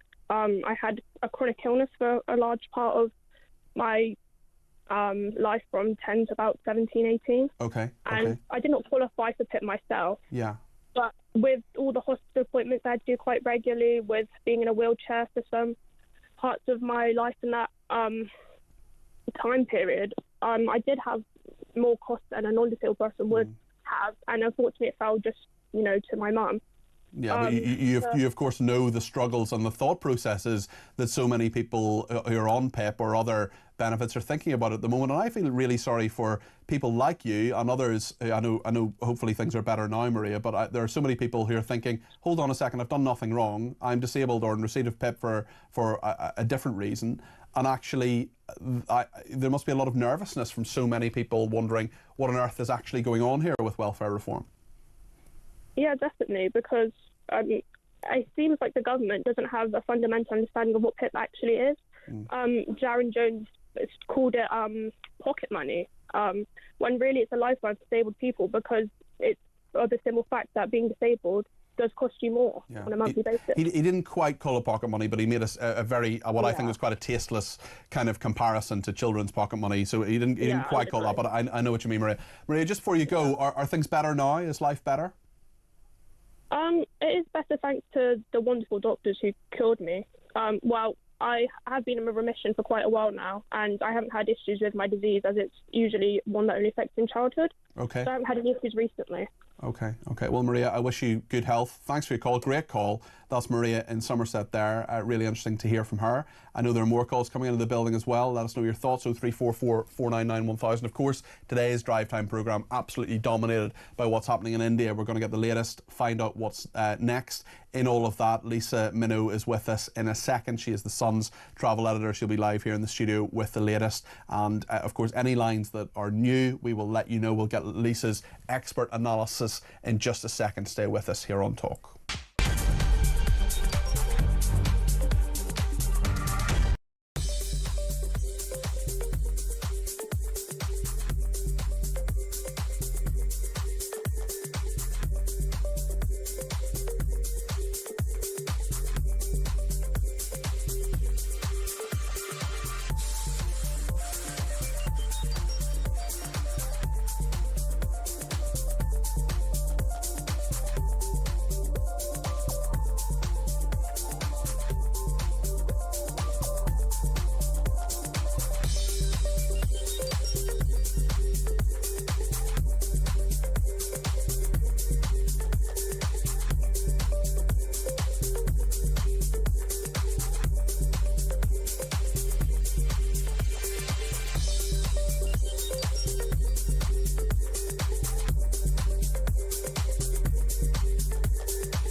They can't find the gangs. So we know this hasn't worked. So what they've done today is to imply to us, oh, well, it's a great strategy, it's a good policy, it just needed more money. So they have taken £280 million of our money, British taxpayers' money, just to justify the folly of their ludicrous, ineffective, completely failed policy to smash the gangs. That's what they've done.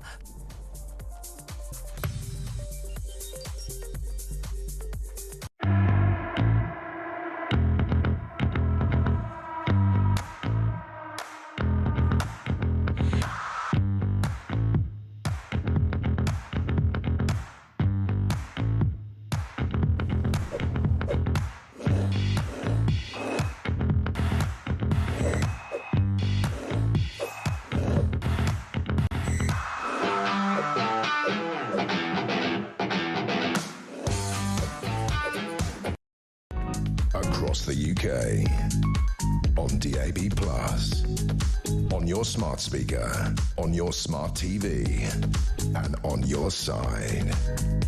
This is Talk. Our main story today here on Talk Drive is, of course, about that horrendous air crash in Ahmedabad in India, the Gujarat province, and there's so much information that has emerged. Remarkably, a British survivor has been talking to journalists in India. We've heard about him, but his brother, very sadly, is missing. For the latest in all of this, Lisa Minow is with us. She's the travel editor of The Sun and joins me in the studio. Lisa, details still emerging, and we know, of course, that there are many people still missing. We've heard from Gloucester as well that there are a number of people there who were on this flight. What do you make of how the Indian authorities and indeed the travel industry and the Gatwick authorities are dealing with this here in the UK? Well, I think this is being run actually very well. There is a rule book here to these kind of terrible disasters. They will be following a very set rules to make sure that everything is covered in any way it possibly can. There is a reception centre been set up at Gatwick for relatives of those who were due to land at round about now, about 6:25 tonight. They were due to be landing at Gatwick Airport. The Air India have already cancelled another flight that was due to take off from Gatwick today at 8:30 to Goa, and that's understandable, obviously, because they're dealing with such a huge situation here, a massive disaster. First time ever that we've seen a 787 be involved in a fatal accident, and that's since these planes were first launched back in 2009. So, I mean, it is obviously a hugely difficult situation, and they are handling it in the way I would expect a major airline to handle it. The parent company have already come out and said that they will be handing everybody who was on the plane, relatives of everyone who has unfortunately lost their lives on the plane, an initial sum of money. They're going to be paying for the medical bills of everybody who sadly was in that hostel that was hit by the plane.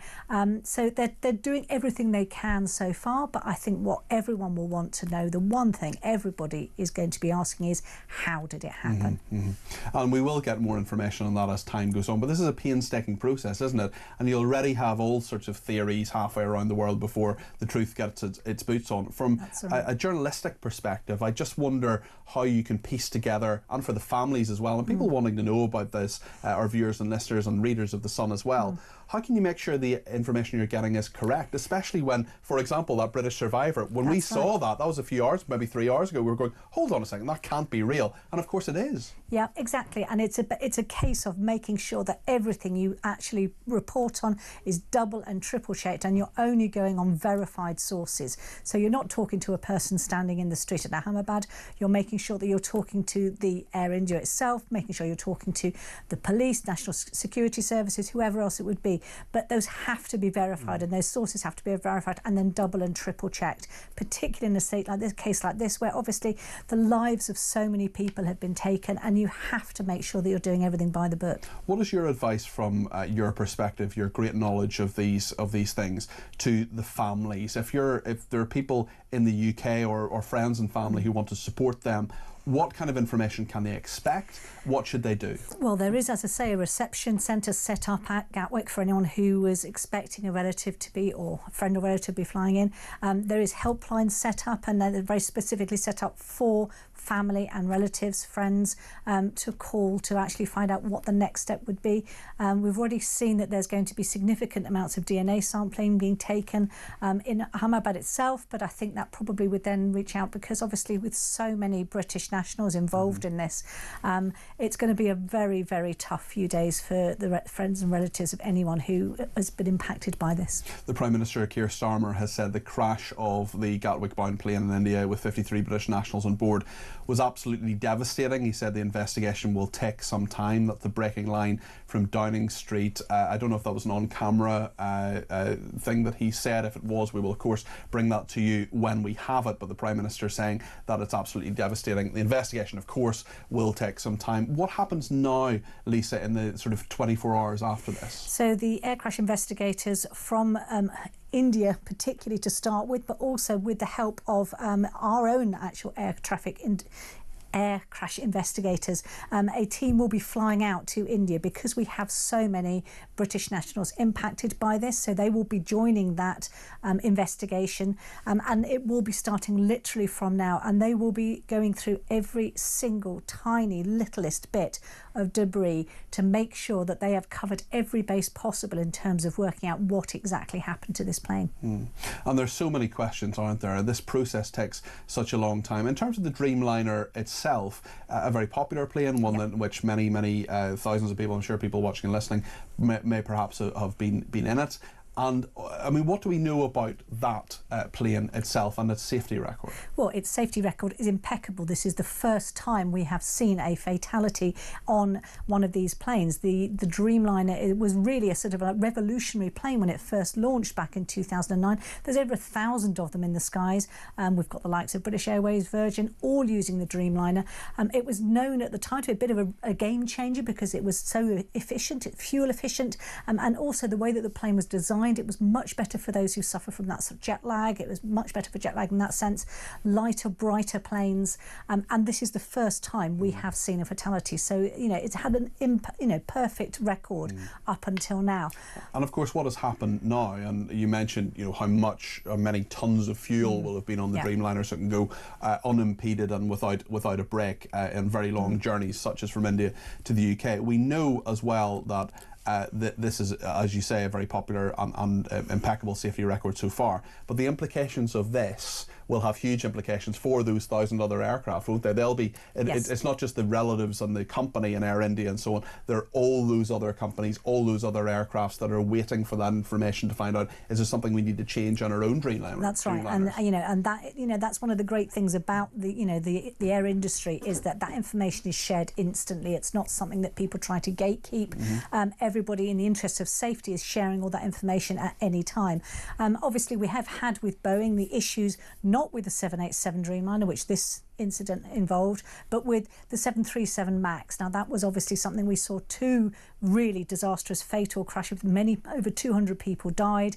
The plane was taken out of service, and it's still to this day, it's impacted on Boeing, its bottom line, because obviously the FAA in America have been basically really coming down hard on them to make sure that, you know, some pretty shocking safety procedures that weren't followed with that plane, and that has actually still impacted even British travellers to this day. Just very briefly, in about 30 seconds, what advice would you give to anybody who's travelling Air India or has booked Air India flights for the next few days? We know that Goa flight isn't happening, but what would you say to someone who has an Air India ticket? Well, I would say make sure that you're making sure that you've got that Air India details to hand, and that you're looking at their website, and if they've got something on Twitter, they have already changed their sort of X account, their Twitter account. It's now all black, and obviously in respect to the sort of what has happened and the disaster itself. But check with the airline before setting off for the airport, whatever flight you're going on. And there's going to be a lot of people who are understandably going to be very worried and very concerned. And all I can say is that this is highly unusual. It is so rare for there to be something like this, and which is why we're seeing, you know, it all over every media across the world. Lisa, thank you so much. That's Lisa Minnow there, who's travel editor of The Sun. Lots more on this. We'll go live to Gatwick after the news. We'll also talk to Simon Calder about this. Lots to discuss. Stay with us.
across the UK. On DAB+, on your smart speaker, on your smart TV, and on your side. This is Talk.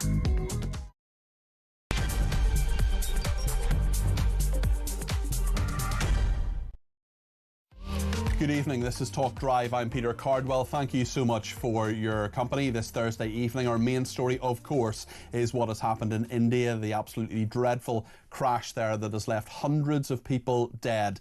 Well, perhaps 50 of them or more are from the United Kingdom. We don't know the full details, but what we do know so far is that one man has survived. His brother is still missing. We know that 204 bodies have been recovered from that flight, and what is happening this hour is that families are being offered assistance at Gatwick Airport, where the Air India flight, the Dreamliner, was meant to land in about 20 minutes' time.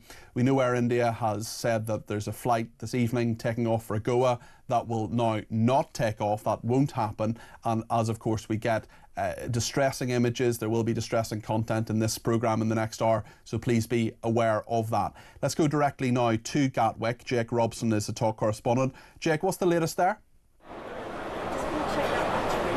Well, as you said, we're minutes away from when flight AI171 was in fact due to land here at Gatwick, due to touchdown at 6:25 p.m. this evening. Instead, the Air India desks remain closed, and as you mentioned, the one remaining flight that Air India was due to run tonight to Goa has been cancelled. Gatwick, though, keen to stress that the rest of their operations at the airport, as far as this evening and tonight and tomorrow, they expect them to be unimpeded despite Air India cancelling its one remaining flight. As you said, an area has been set up for the families and friends here, but Gatwick has said out of respect that they're not going to be making that public. But as you said, they will be arriving to, obviously they were meant to be arriving to receive the passengers, their loved ones, their friends, their families, and of course they may well still be here.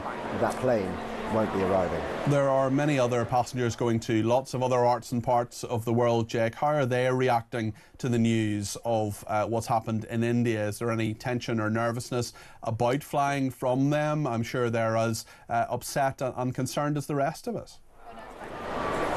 Absolutely, it's a real juxtaposition actually, isn't it? Because you've got people, mainly holiday makers, making their way to board flights, to come off flights.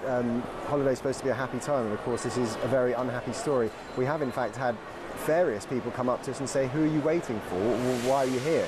And they hadn't obviously heard the story, and I explained that actually, no, we're here because of this very, very sad airline crash. Worried look on people's faces. I mean, who would want, as you were hearing earlier, these things don't happen very often, but as you're arriving to get on an aeroplane knowing that one has just crashed, clearly killing lots of people, it's probably not the most easy of situations that you're going to find with yourself.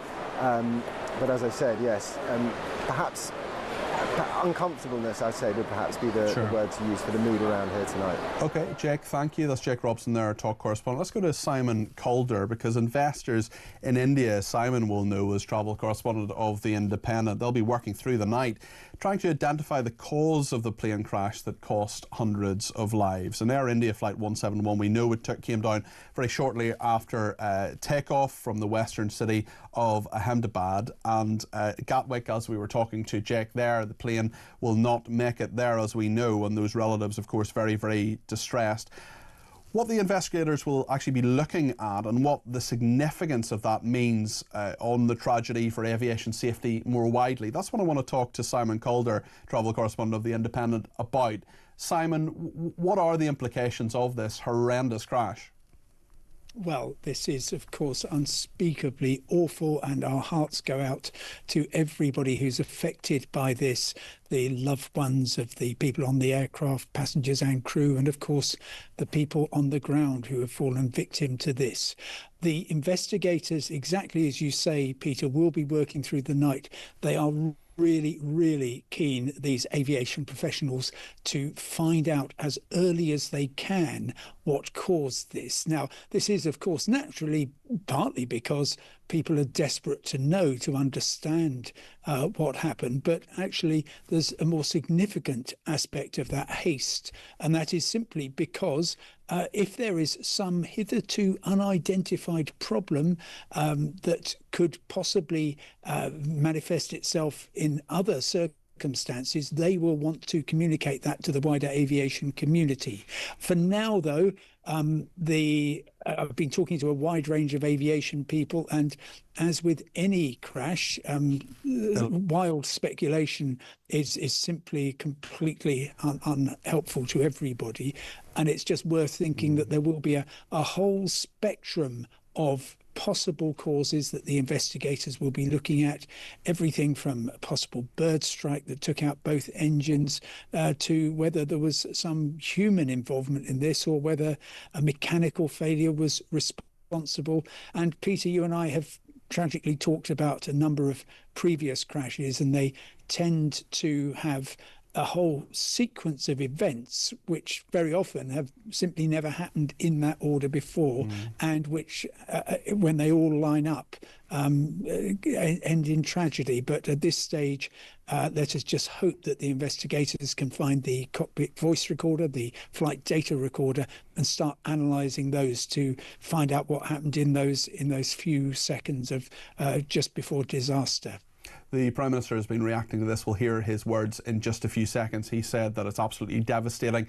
And of course, talking about the investigation, saying it will take some time, no doubt about that. But Simon, tell us about the safety record of the aircraft involved, the Boeing 787. Well, it was the first fatal event involving a 787. This is a remarkably good aircraft. More than 1,000 are flying around the world, including for absolute top-notch airlines, including British Airways and Virgin Atlantic. Now, when the 787 was first brought into passenger service in 2011, there were serious concerns about one particular problem involving lithium batteries, which actually caused a flight which is just arrived to the aircraft to burst into flames, and the plane was actually grounded for several months as a result of that. Since then, it has flown very successfully. Now, you will know, because you've reported on it, that Boeing, the plane maker, have faced multiple questions about their safety issues over the past months and years, and the investigators will certainly be looking at possible manufacturing and design issues. But look, it was interesting that you were talking to Jake just now, and he was saying people flying off on holidays are going to be worried. Peter, I'm flying this evening from Palma here in Mallorca to London. I have absolute faith in the fantastic aviation professionals who have kept certainly UK aviation unbelievably safe for decades. And I would urge people not to fret about this. Yes, we've seen this awful disaster today, and that's on top of the American Airlines crash back in February.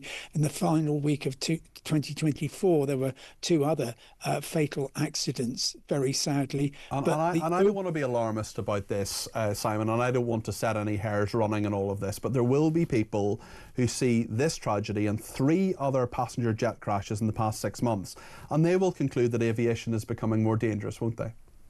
They might do, and it's absolutely natural to think, oh my goodness, planes are crashing all the time. Well, they're not. And if you look over a longer time frame, you will see that the 2020s so far, even taking into account this latest tragedy, are absolutely the safest decade on record for air safety.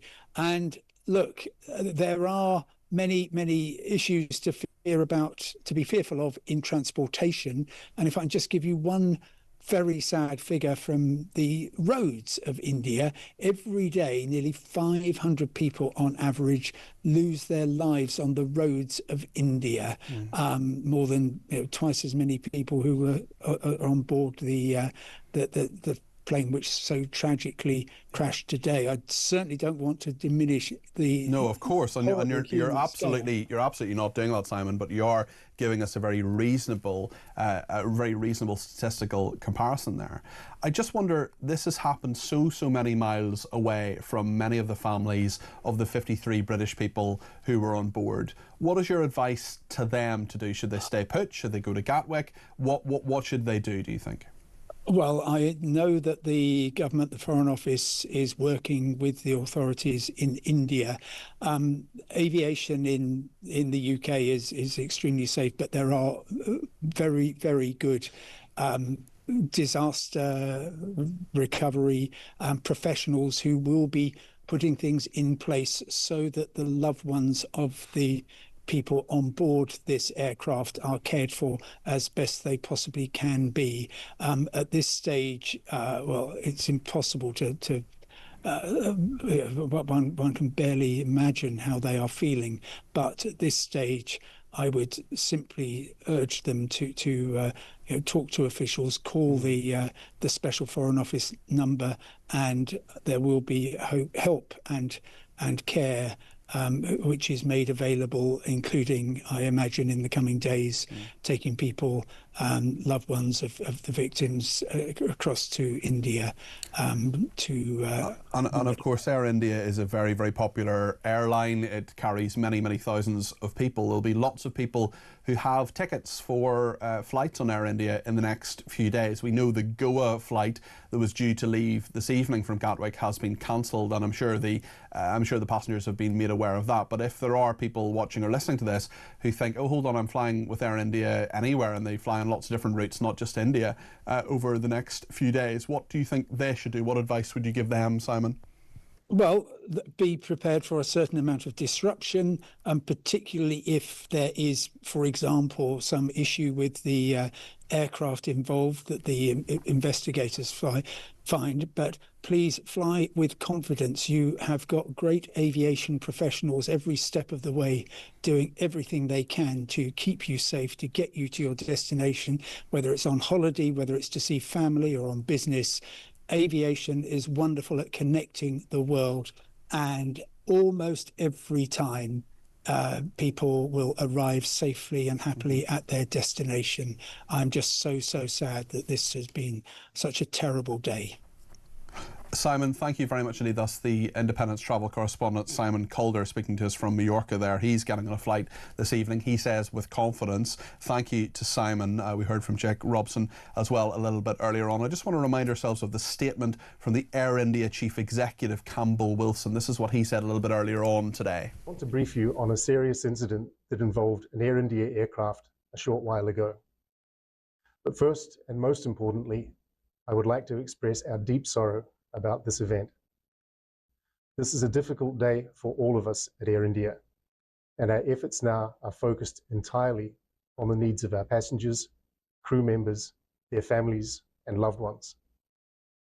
I know that there are many questions, and at this stage, I will not be able to answer all of them, but I do want to share the information we have at this time. Air India flight AI-171 operated with a Boeing 787-8 aircraft traveling from Ahmedabad to London Gatwick has been involved in an accident after takeoff. Flight AI-171 was carrying 230 passengers and 12 crew members on board. Of the passengers, 169 are Indian nationals, 53 are British nationals, there are 7 Portuguese nationals, and 1 Canadian national. The injured passengers have been taken by local authorities to the nearest hospitals. We are actively working with the authorities on all emergency response efforts. A special team of caregivers from Air India is on their way to Ahmedabad to provide additional support. The investigations will take time, but anything we can do now, we are doing. We know that many people are concerned for the welfare of their loved ones. We have set up a special helpline that friends and family can reach us at. The number is 1-800-5691-444. That is 1-800-5691-444. We understand that people are eager for information. Please know that we will continue to share accurate and timely information as soon as we can. But anything we report must be accurate and not speculative. We owe that to everyone involved.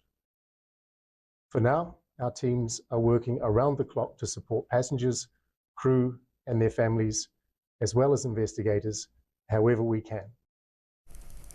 Well, that is Campbell Wilson there, who's the Chief Executive of Air India, relaying what has happened, what his company is doing there. And of course, we'll bring you all the latest information, everything we know, both from India and here in the UK, as those families of those 53 people on board from this country react. Of course, there are a couple of hundred more from many other parts of the world, from India, from Canada, from Portugal, and other places too. This is our main story this evening. We're going to keep you updated on it. We're also going to talk about the fact that 15,000 illegal migrants have arrived so far this year in 2025. That milestone has been reached. We'll talk to Henry Bolton about that and what can be done about it, and whether the plans of Rachel Reeves and the spending review really will make any difference. Stay with us here on Talk.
I'm at the post-mortem room. I will show you the current situation of the post-mortem room. You can see all relatives of the survivors, or they all are here since morning, and everybody is looking for the relatives.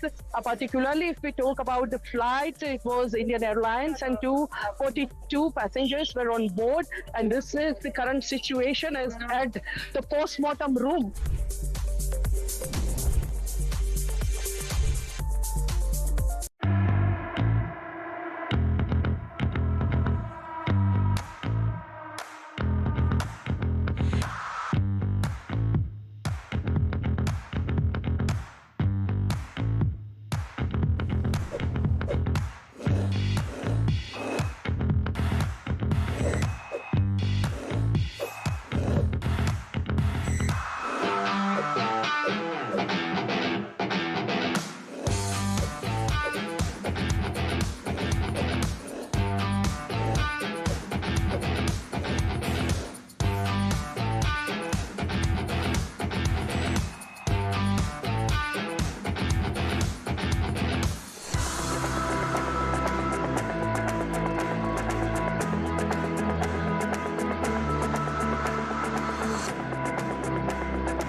Across the UK, on DAB+, on your smart speaker, on your smart TV, and on your side.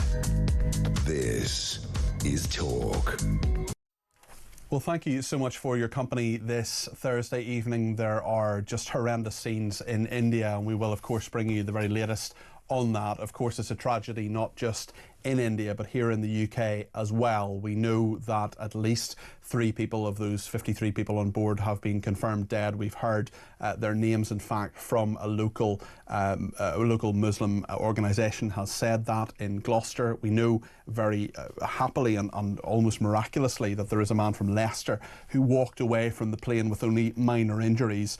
Really unbelievable, but his brother is missing.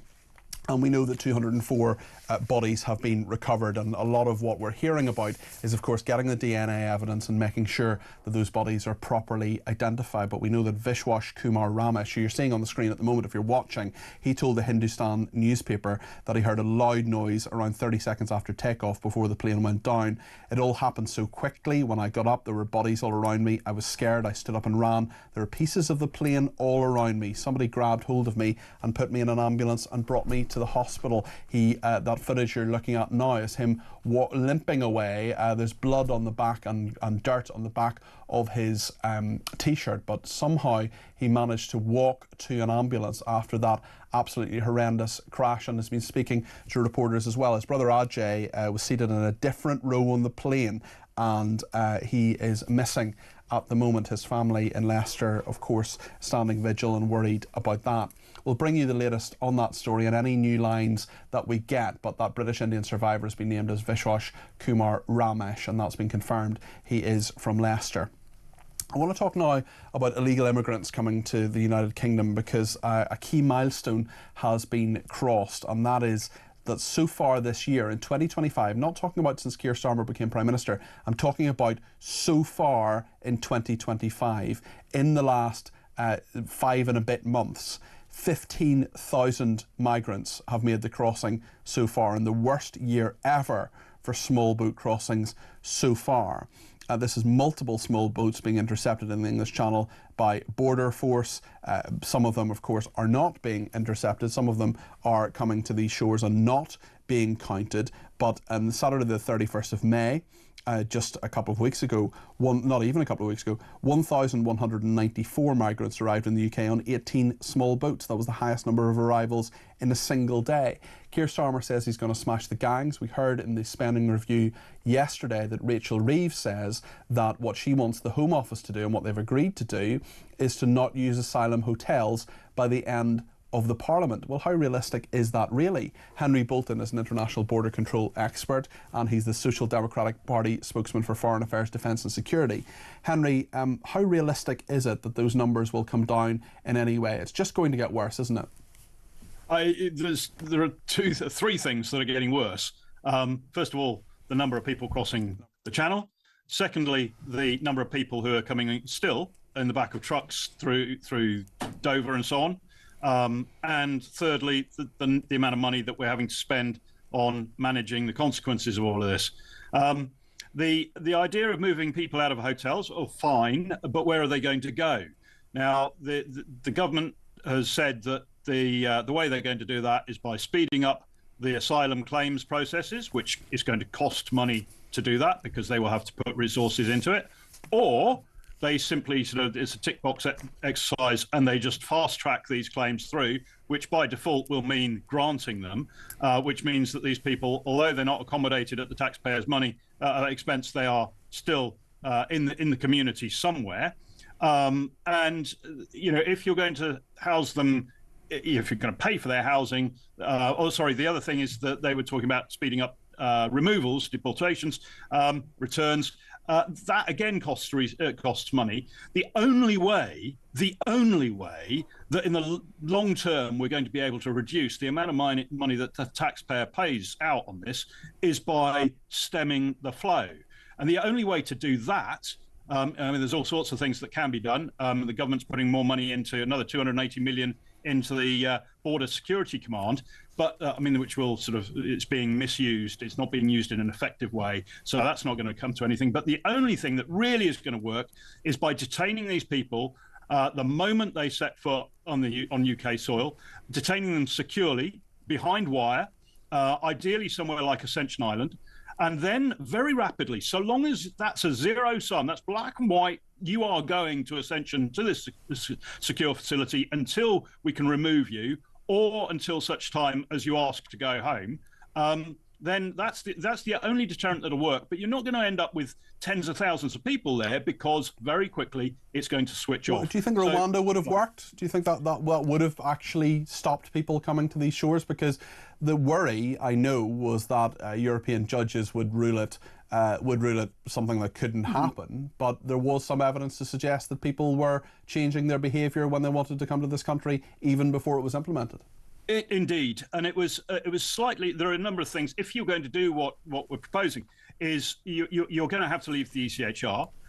You're going to have to amend the Human Rights Act to do it. So these things take time to do, but that removes the obstacles to doing this. But would Rwanda have worked? Well, Rwanda could have worked. The ECHR and so on aside. But it had a massive loophole in it, a number, but which the Prime Minister at the time, Rishi Sunak, was fully aware of.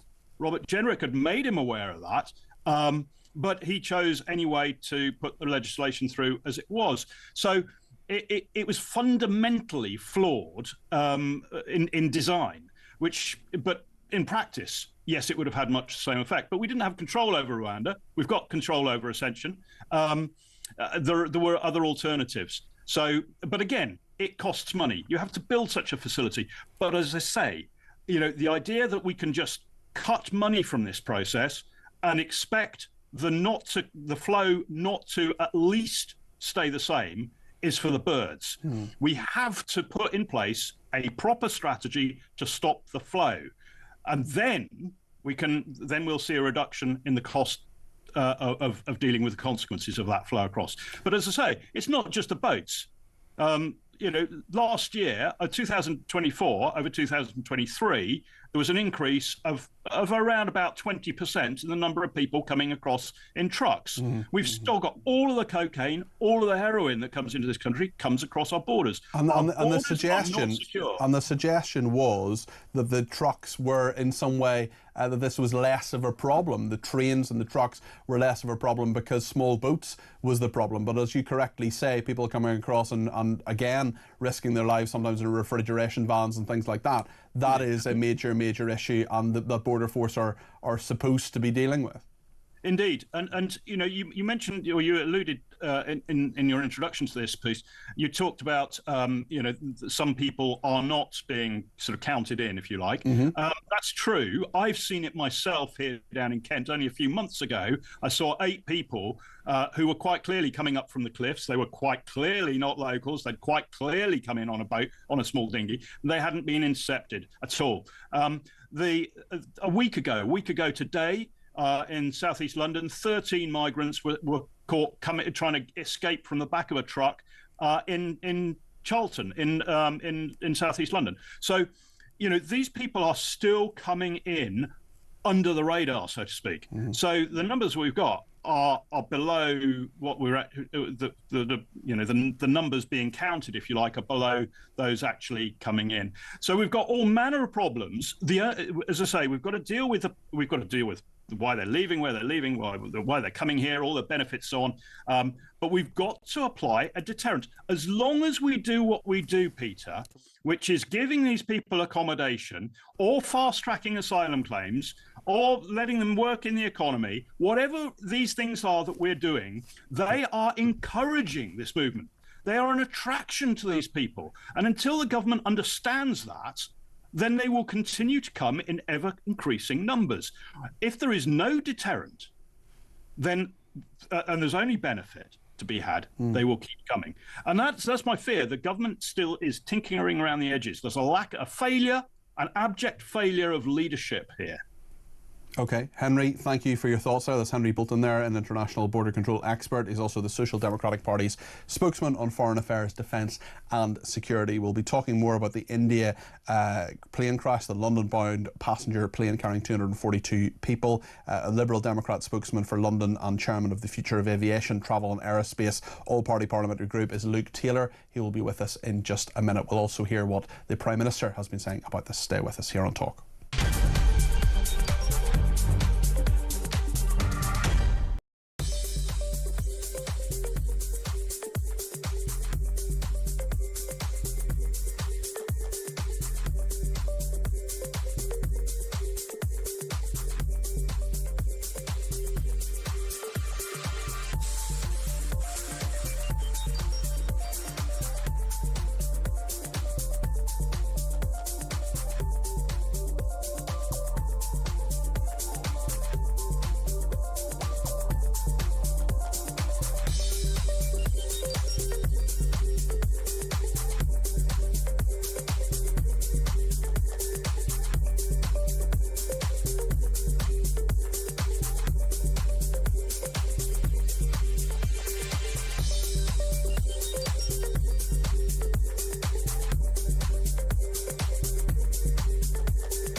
the UK.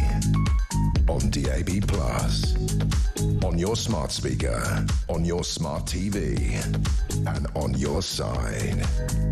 This is Talk. Well, the Prime Minister has been speaking in the last hour. He's given a statement about the Air India crash. This is what he has been saying from Downing Street. Well, the images and news from India.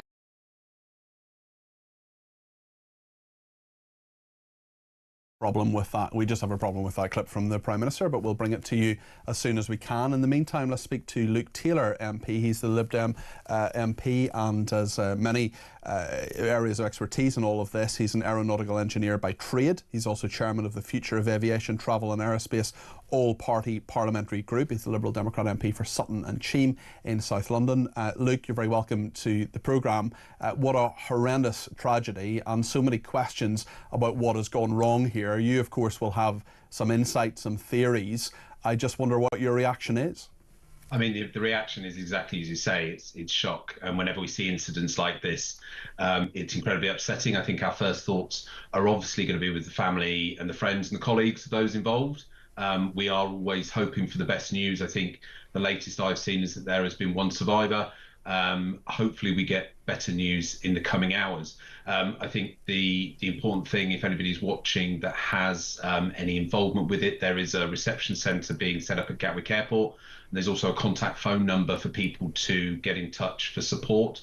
I think that's 0207 008 5000. That's right. That's right. Yeah. Information, please do get in touch. But it is a shocking event, and I think the safety of aviation is what makes these incredibly rare events so shocking. We see between 100,000 and 150,000 flights taking off every day, but because of the rarity, because of the severity, they do become big events and they do cover the news. And I think it's appropriate that they get the coverage that they do. But again, it highlights how rare these things really are. Luke, I'll come back to you in a second, but we just have some breaking news, and that is that the Foreign Secretary, David Lammy, is chairing a COBRA meeting. COBRA is, of course, the government's emergency committee. He will be trying to find out exactly what has happened, especially because there were 53 British people on board. We know one of them has survived. We don't know about the other 52. What we do know is that in the last hour, the Prime Minister, Keir Starmer, has been talking about this. We had a slight problem with the clip earlier. Apologies for the gremlins in the system. Let's hear what the Prime Minister was saying, and then we'll go back to Luke. Well, the images and news from India is absolutely devastating, and I speak for the entire country in saying our thoughts are with each and every one of those involved. There will be British and Indian families across the land who are absolutely impacted by this, and our thoughts first and foremost are with them. Obviously the investigation is going on. We've dispatched an investigation team that's been deployed. The Foreign Secretary is leading on this, and we'll obviously update as soon as we can. But we're working with the Indian authorities on this to establish the facts. I would say to all families, friends of anybody affected to please contact the Foreign Office for further information. Well, in relation to the question of a survivor, obviously we're establishing the facts and the investigation is ongoing. We're in constant contact with the Indian authorities. We've dispatched our own team that's been acknowledged to work with them. I think it is important for all friends and family to contact the Foreign Office so we can roll out this as quickly as possible. But it is an ongoing investigation. It'll take some time. But, our hearts and our thoughts are absolutely with the friends and families of all those affected who are going to be absolutely devastated by this awful news.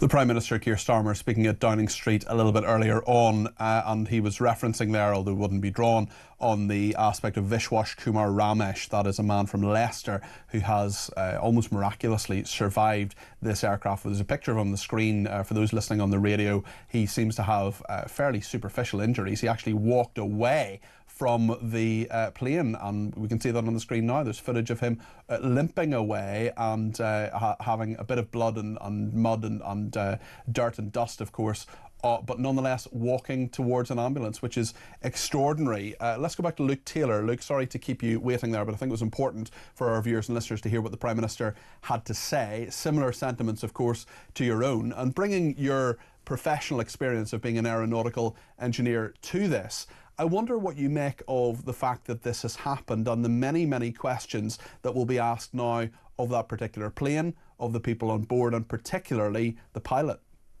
Yeah, it's a really good point, and I think what the immediate actions that the Indian Civil Aviation Authority will take is to try and immediately collect the black boxes that are on the aircraft. They record all of the instruments and all of the data that the aircraft is collecting as it flies. They will be working with Boeing, who are the aircraft manufacturer. I know that they've already been in contact with Air India. They'll also then be, as we're seeing on the screen now, be studying all of the videos they can possibly find to try and get a hint of the cause. And that's important because obviously there are so many other of these aircraft flying. I think there's about 2,000 787s flying around. Many of them will be in the air at the moment. What they want to understand is whether this is a systemic error and a problem with the aircraft or the engine types, or whether it is a one-off incident. And that may well come down to debris on the runway. It might be issues with that particular aircraft, maintenance issues. But quite often they are one-off events. And again, that reflects how rare these events are, that you have to have a culmination of factors together to cause an incident of this scale. But they will be starting to work as quickly as they possibly can. I've also seen reports that the UK Air Accident Investigation Team has made themselves available. Obviously, with 53 Britons involved, I think it's appropriate that they offer all the help they possibly can. We've got an incredible aviation industry in this country. We've got probably many parts manufactured here that are on that aircraft. So I think it's right that we share our skills to try and find out what the cause is and hopefully improve the safety record going forward. And the airline industry, of course, as you know far better than I do, is an incredibly competitive one. But interestingly and usefully and helpfully and correctly, what happens is that any information gathered from these many, many thousands of pieces of data that will be gathered is shared with all of the airline industry, isn't it? It's shared with all of the engineers. It's shared. Anybody who wants that information from what went wrong here will help, because there will be people who will be worried about getting on a Dreamliner or indeed any aircraft.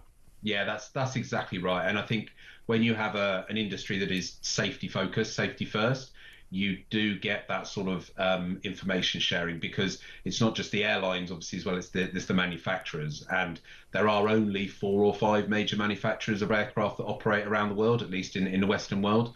And so they are utterly focused on safety. And, you know, I sound like I'm a broken record a bit, but it's the how rare these events are that does actually highlight how safe flight is. And you're absolutely right in that they are rare. And I don't want to sensationalize this in any way. I don't want to say anything that's not true. But in the last 6 months, we have had a small but significant number. I think it's the 4th now airline crash with fatalities.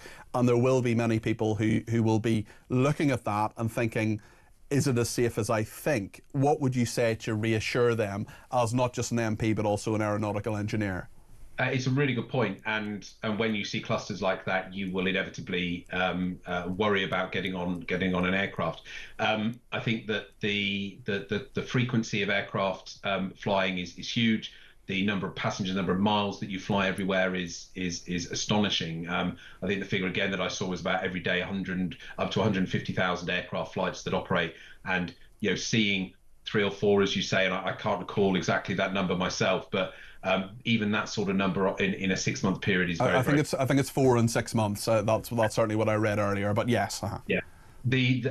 And I think the other fact that's helpful to think about is that there are more than 2,000 of these aircraft flying. They've been flying now for 14 years, and this is the first hull loss incident. So that's the loss of the aircraft that has occurred. So I think it really does highlight that not only is this aircraft one of the latest generation, it is one of the safest aircraft. There were issues early on in its service with battery technology, but again, the response to problems with the batteries was that they grounded the worldwide fleet for 18 months until they were absolutely confident that they'd found the cause of the issues. So again, and you describe it really well, is that safety first focus, not just amongst the manufacturers themselves, but across the airlines, because you know, a single incident like this can really shake the confidence of the paying public, and they may well choose not to fly on a particular airline. And if that does happen, and it has happened in the past, if people don't trust the safety of particular airlines, then you will immediately be in very big trouble. So safety first is absolutely the byword.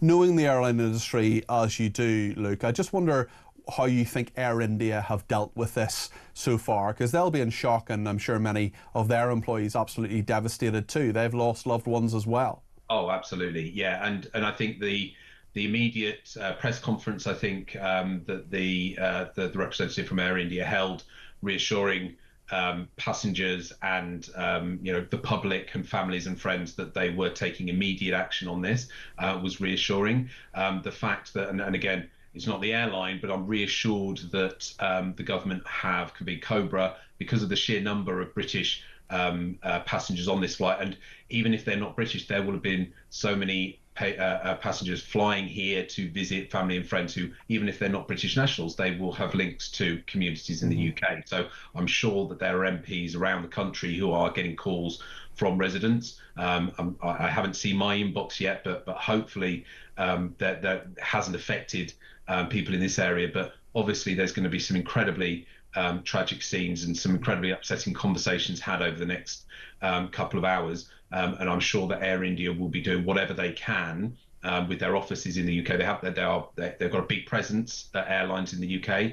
They've got a big network here, so I'm sure they'll be offering the support together with Gatwick Airport and together with the government to support anybody affected by this really tragic event. Luke, thank you. Come on and talk to us again. On some stage, Luke Taylor, MP, he's the Liberal Democrat spokesman for London. He's the chairman of the Future of Aviation, Travel and Aerospace all-party parliamentary group in Parliament. He's an aeronautical engineer himself and the Liberal Democrat MP for Sutton and Cheam. Very interesting thoughts from him there, coming from not just the MP's perspective, but also the expert in aviation perspective. We heard as well from Keir Starmer, and we're going to take your calls in just a minute too. Stay with us here on Talk. If you want to get on the air between now and 7, when Kevin O'Sullivan will be here, you can give me a ring, 0344 499 1000. Stay with us.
Air India flight was supposed to arrive here at Gatwick at 6:25 this evening. Flight radar information showed it didn't get more than 650 feet off the ground. 242 passengers and crew members on that Air India 171 flight. 53 British nationals were among that 242. 169 Indian nationals and also 1 Canadian and 1 Portuguese national. The plane itself was a Boeing 787, a Dreamliner. We understand it was around 11 years old. The pilot had some 8,000 hours of experience.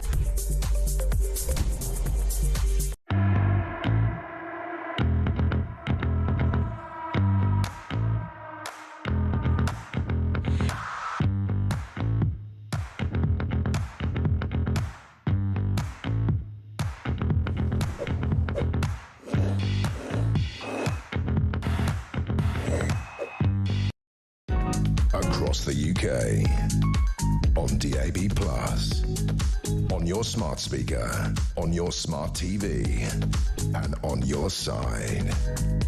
This is Talk. Well, the Prime Minister has been talking in the last hour or so about what has been happening in India, that dreadful air crash. And before we just replay what the Prime Minister has said, let me read you out a couple of messages that I've received. Elle on Twitter says, heartbreaking to see the devastation of the plane crash, thinking of all the victims and their families. And Amy's been in touch as well and says, my thoughts are with everyone impacted by the plane crash. On the spending review, the government says they will eventually want to end hotel use for illegal immigrants. So where are they going to be housed? Because they're going to carry on coming as we have no deterrent. Amy will talk more about that before 7 o'clock, about that migration point. We've got someone on the line who wants to talk about that. But I just want to replay what the Prime Minister has said in the last hour. This is the Prime Minister, Sir Keir Starmer, talking about the Air India crash and, of course, the huge implications here in the United Kingdom. 53 of the people on board from Britain. Well, the images and news from India is absolutely devastating, and I speak for the entire country in saying our thoughts are with each and every one of those involved. There will be British and Indian families across the land who are absolutely impacted by this, and our thoughts first and foremost are with them. Obviously the investigation is going on. We've dispatched an investigation team that's been deployed. The Foreign Secretary is leading on this, and we'll obviously update as soon as we can. But we're working with the Indian authorities on this to establish the facts. I would say to all families, friends of anybody affected to please contact the Foreign Office for further information. Well, in relation to the question of a survivor, obviously we're establishing the facts and the investigation is ongoing. We're in constant contact with the Indian authorities. We've dispatched our own team that's been acknowledged to work with them. I think it is important for all friends and family to contact the Foreign Office so we can roll out this as quickly as possible. But it is an ongoing investigation. It'll take some time. But, you know, our hearts and our thoughts are absolutely with the friends and families of all those affected who are going to be absolutely devastated by this awful news.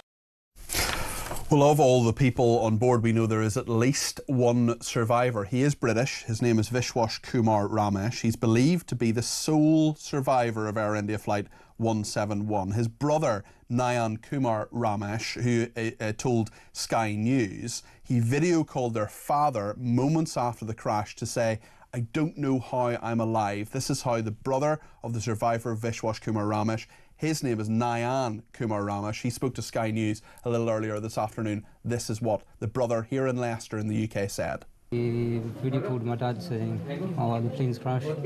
I'm not sure how I made out of the plane. He was confused and everything. He's like, I can't see my other brother. I don't see any other passengers or anything. Even though he survived, yeah, it's a miracle. Like, still worried about our other brother. Absolutely horrendous for that family. Great news for them, of course, that Vishwas Kumar Ramesh is alive and managed somehow to walk away from that plane crash. But of course they don't know about another brother, about Ajay, who was seated in a different row on the plane. He is still missing, and many will, well, we don't know what's happened. Let's hope he's found alive and well.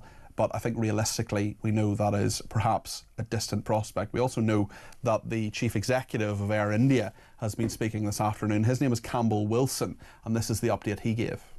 I want to brief you on a serious incident that involved an Air India aircraft a short while ago. But first, and most importantly, I would like to express our deep sorrow about this event.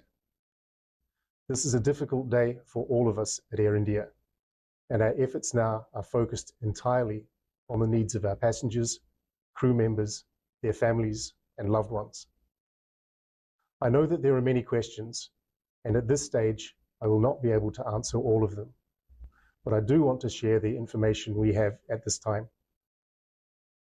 Air India flight AI 171 operated with a Boeing 787-8 aircraft traveling from Ahmedabad to London Gatwick has been involved in an accident after takeoff.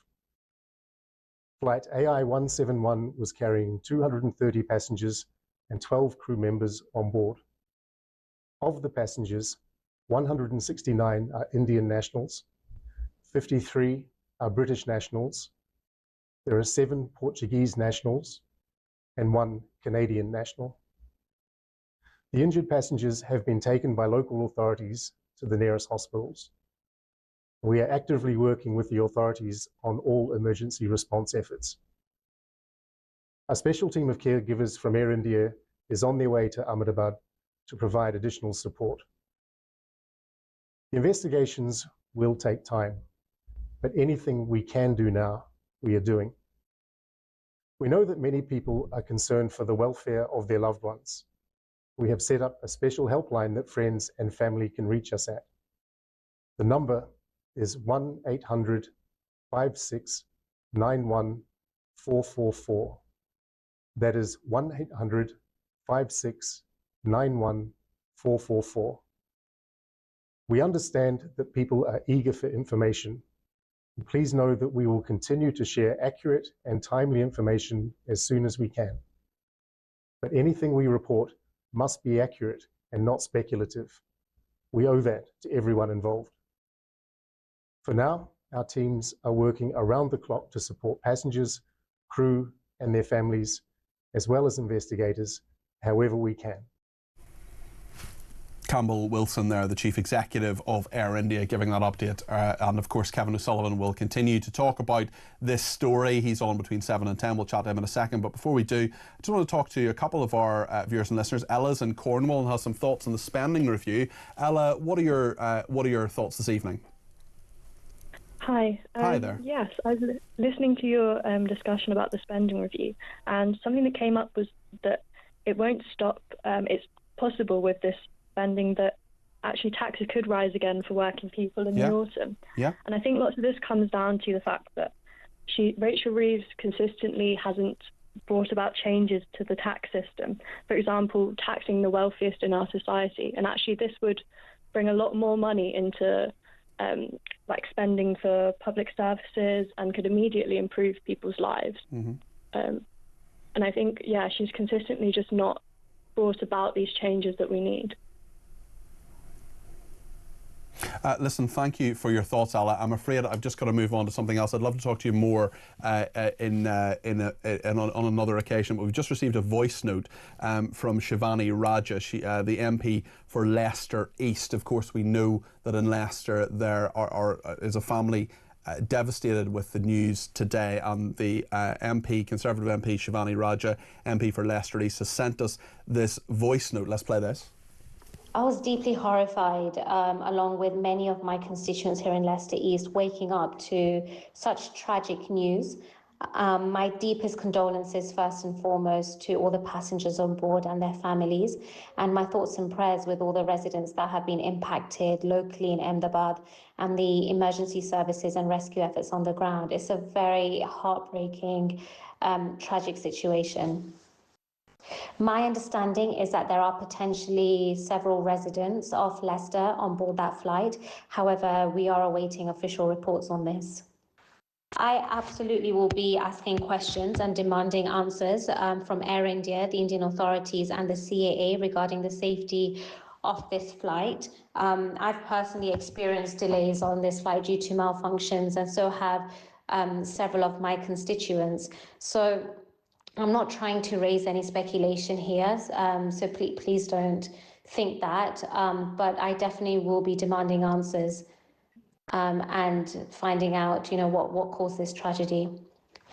And my message for constituents is that, I am offering my support to any residents here who have been impacted locally. The Indian High Commission are also supporting anyone here that has been impacted. So please keep an eye out for all the official channels and await further information.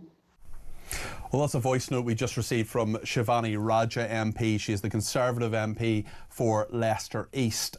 She has sent that in to us, and we have, of course, played it out with some very useful information, her thoughts, her prayers and condolences. I apologise to the callers. I did want to get in there. We've just run out of time in the programme, and just a second or so to read out what Lee has said. Starmer needs to tell the people his real direction for us to make sense of it, says Lee. There's certainly frustration around the spending review, and Ella, who we had on a second ago, I promise you, Ella, will give you a ring back tomorrow and make sure we know know what your thoughts are, but I was just a bit distracted there when we got the Shivani Raja voice note, which I think was important to play. Kevin is on the other side of the news. Kevin, no doubt more coverage of India. Yeah, of course, we'll go to Gatwick and find out what's going on there, a kind of cauldron of emotional tension there. Air India have set off a special area for any relatives, families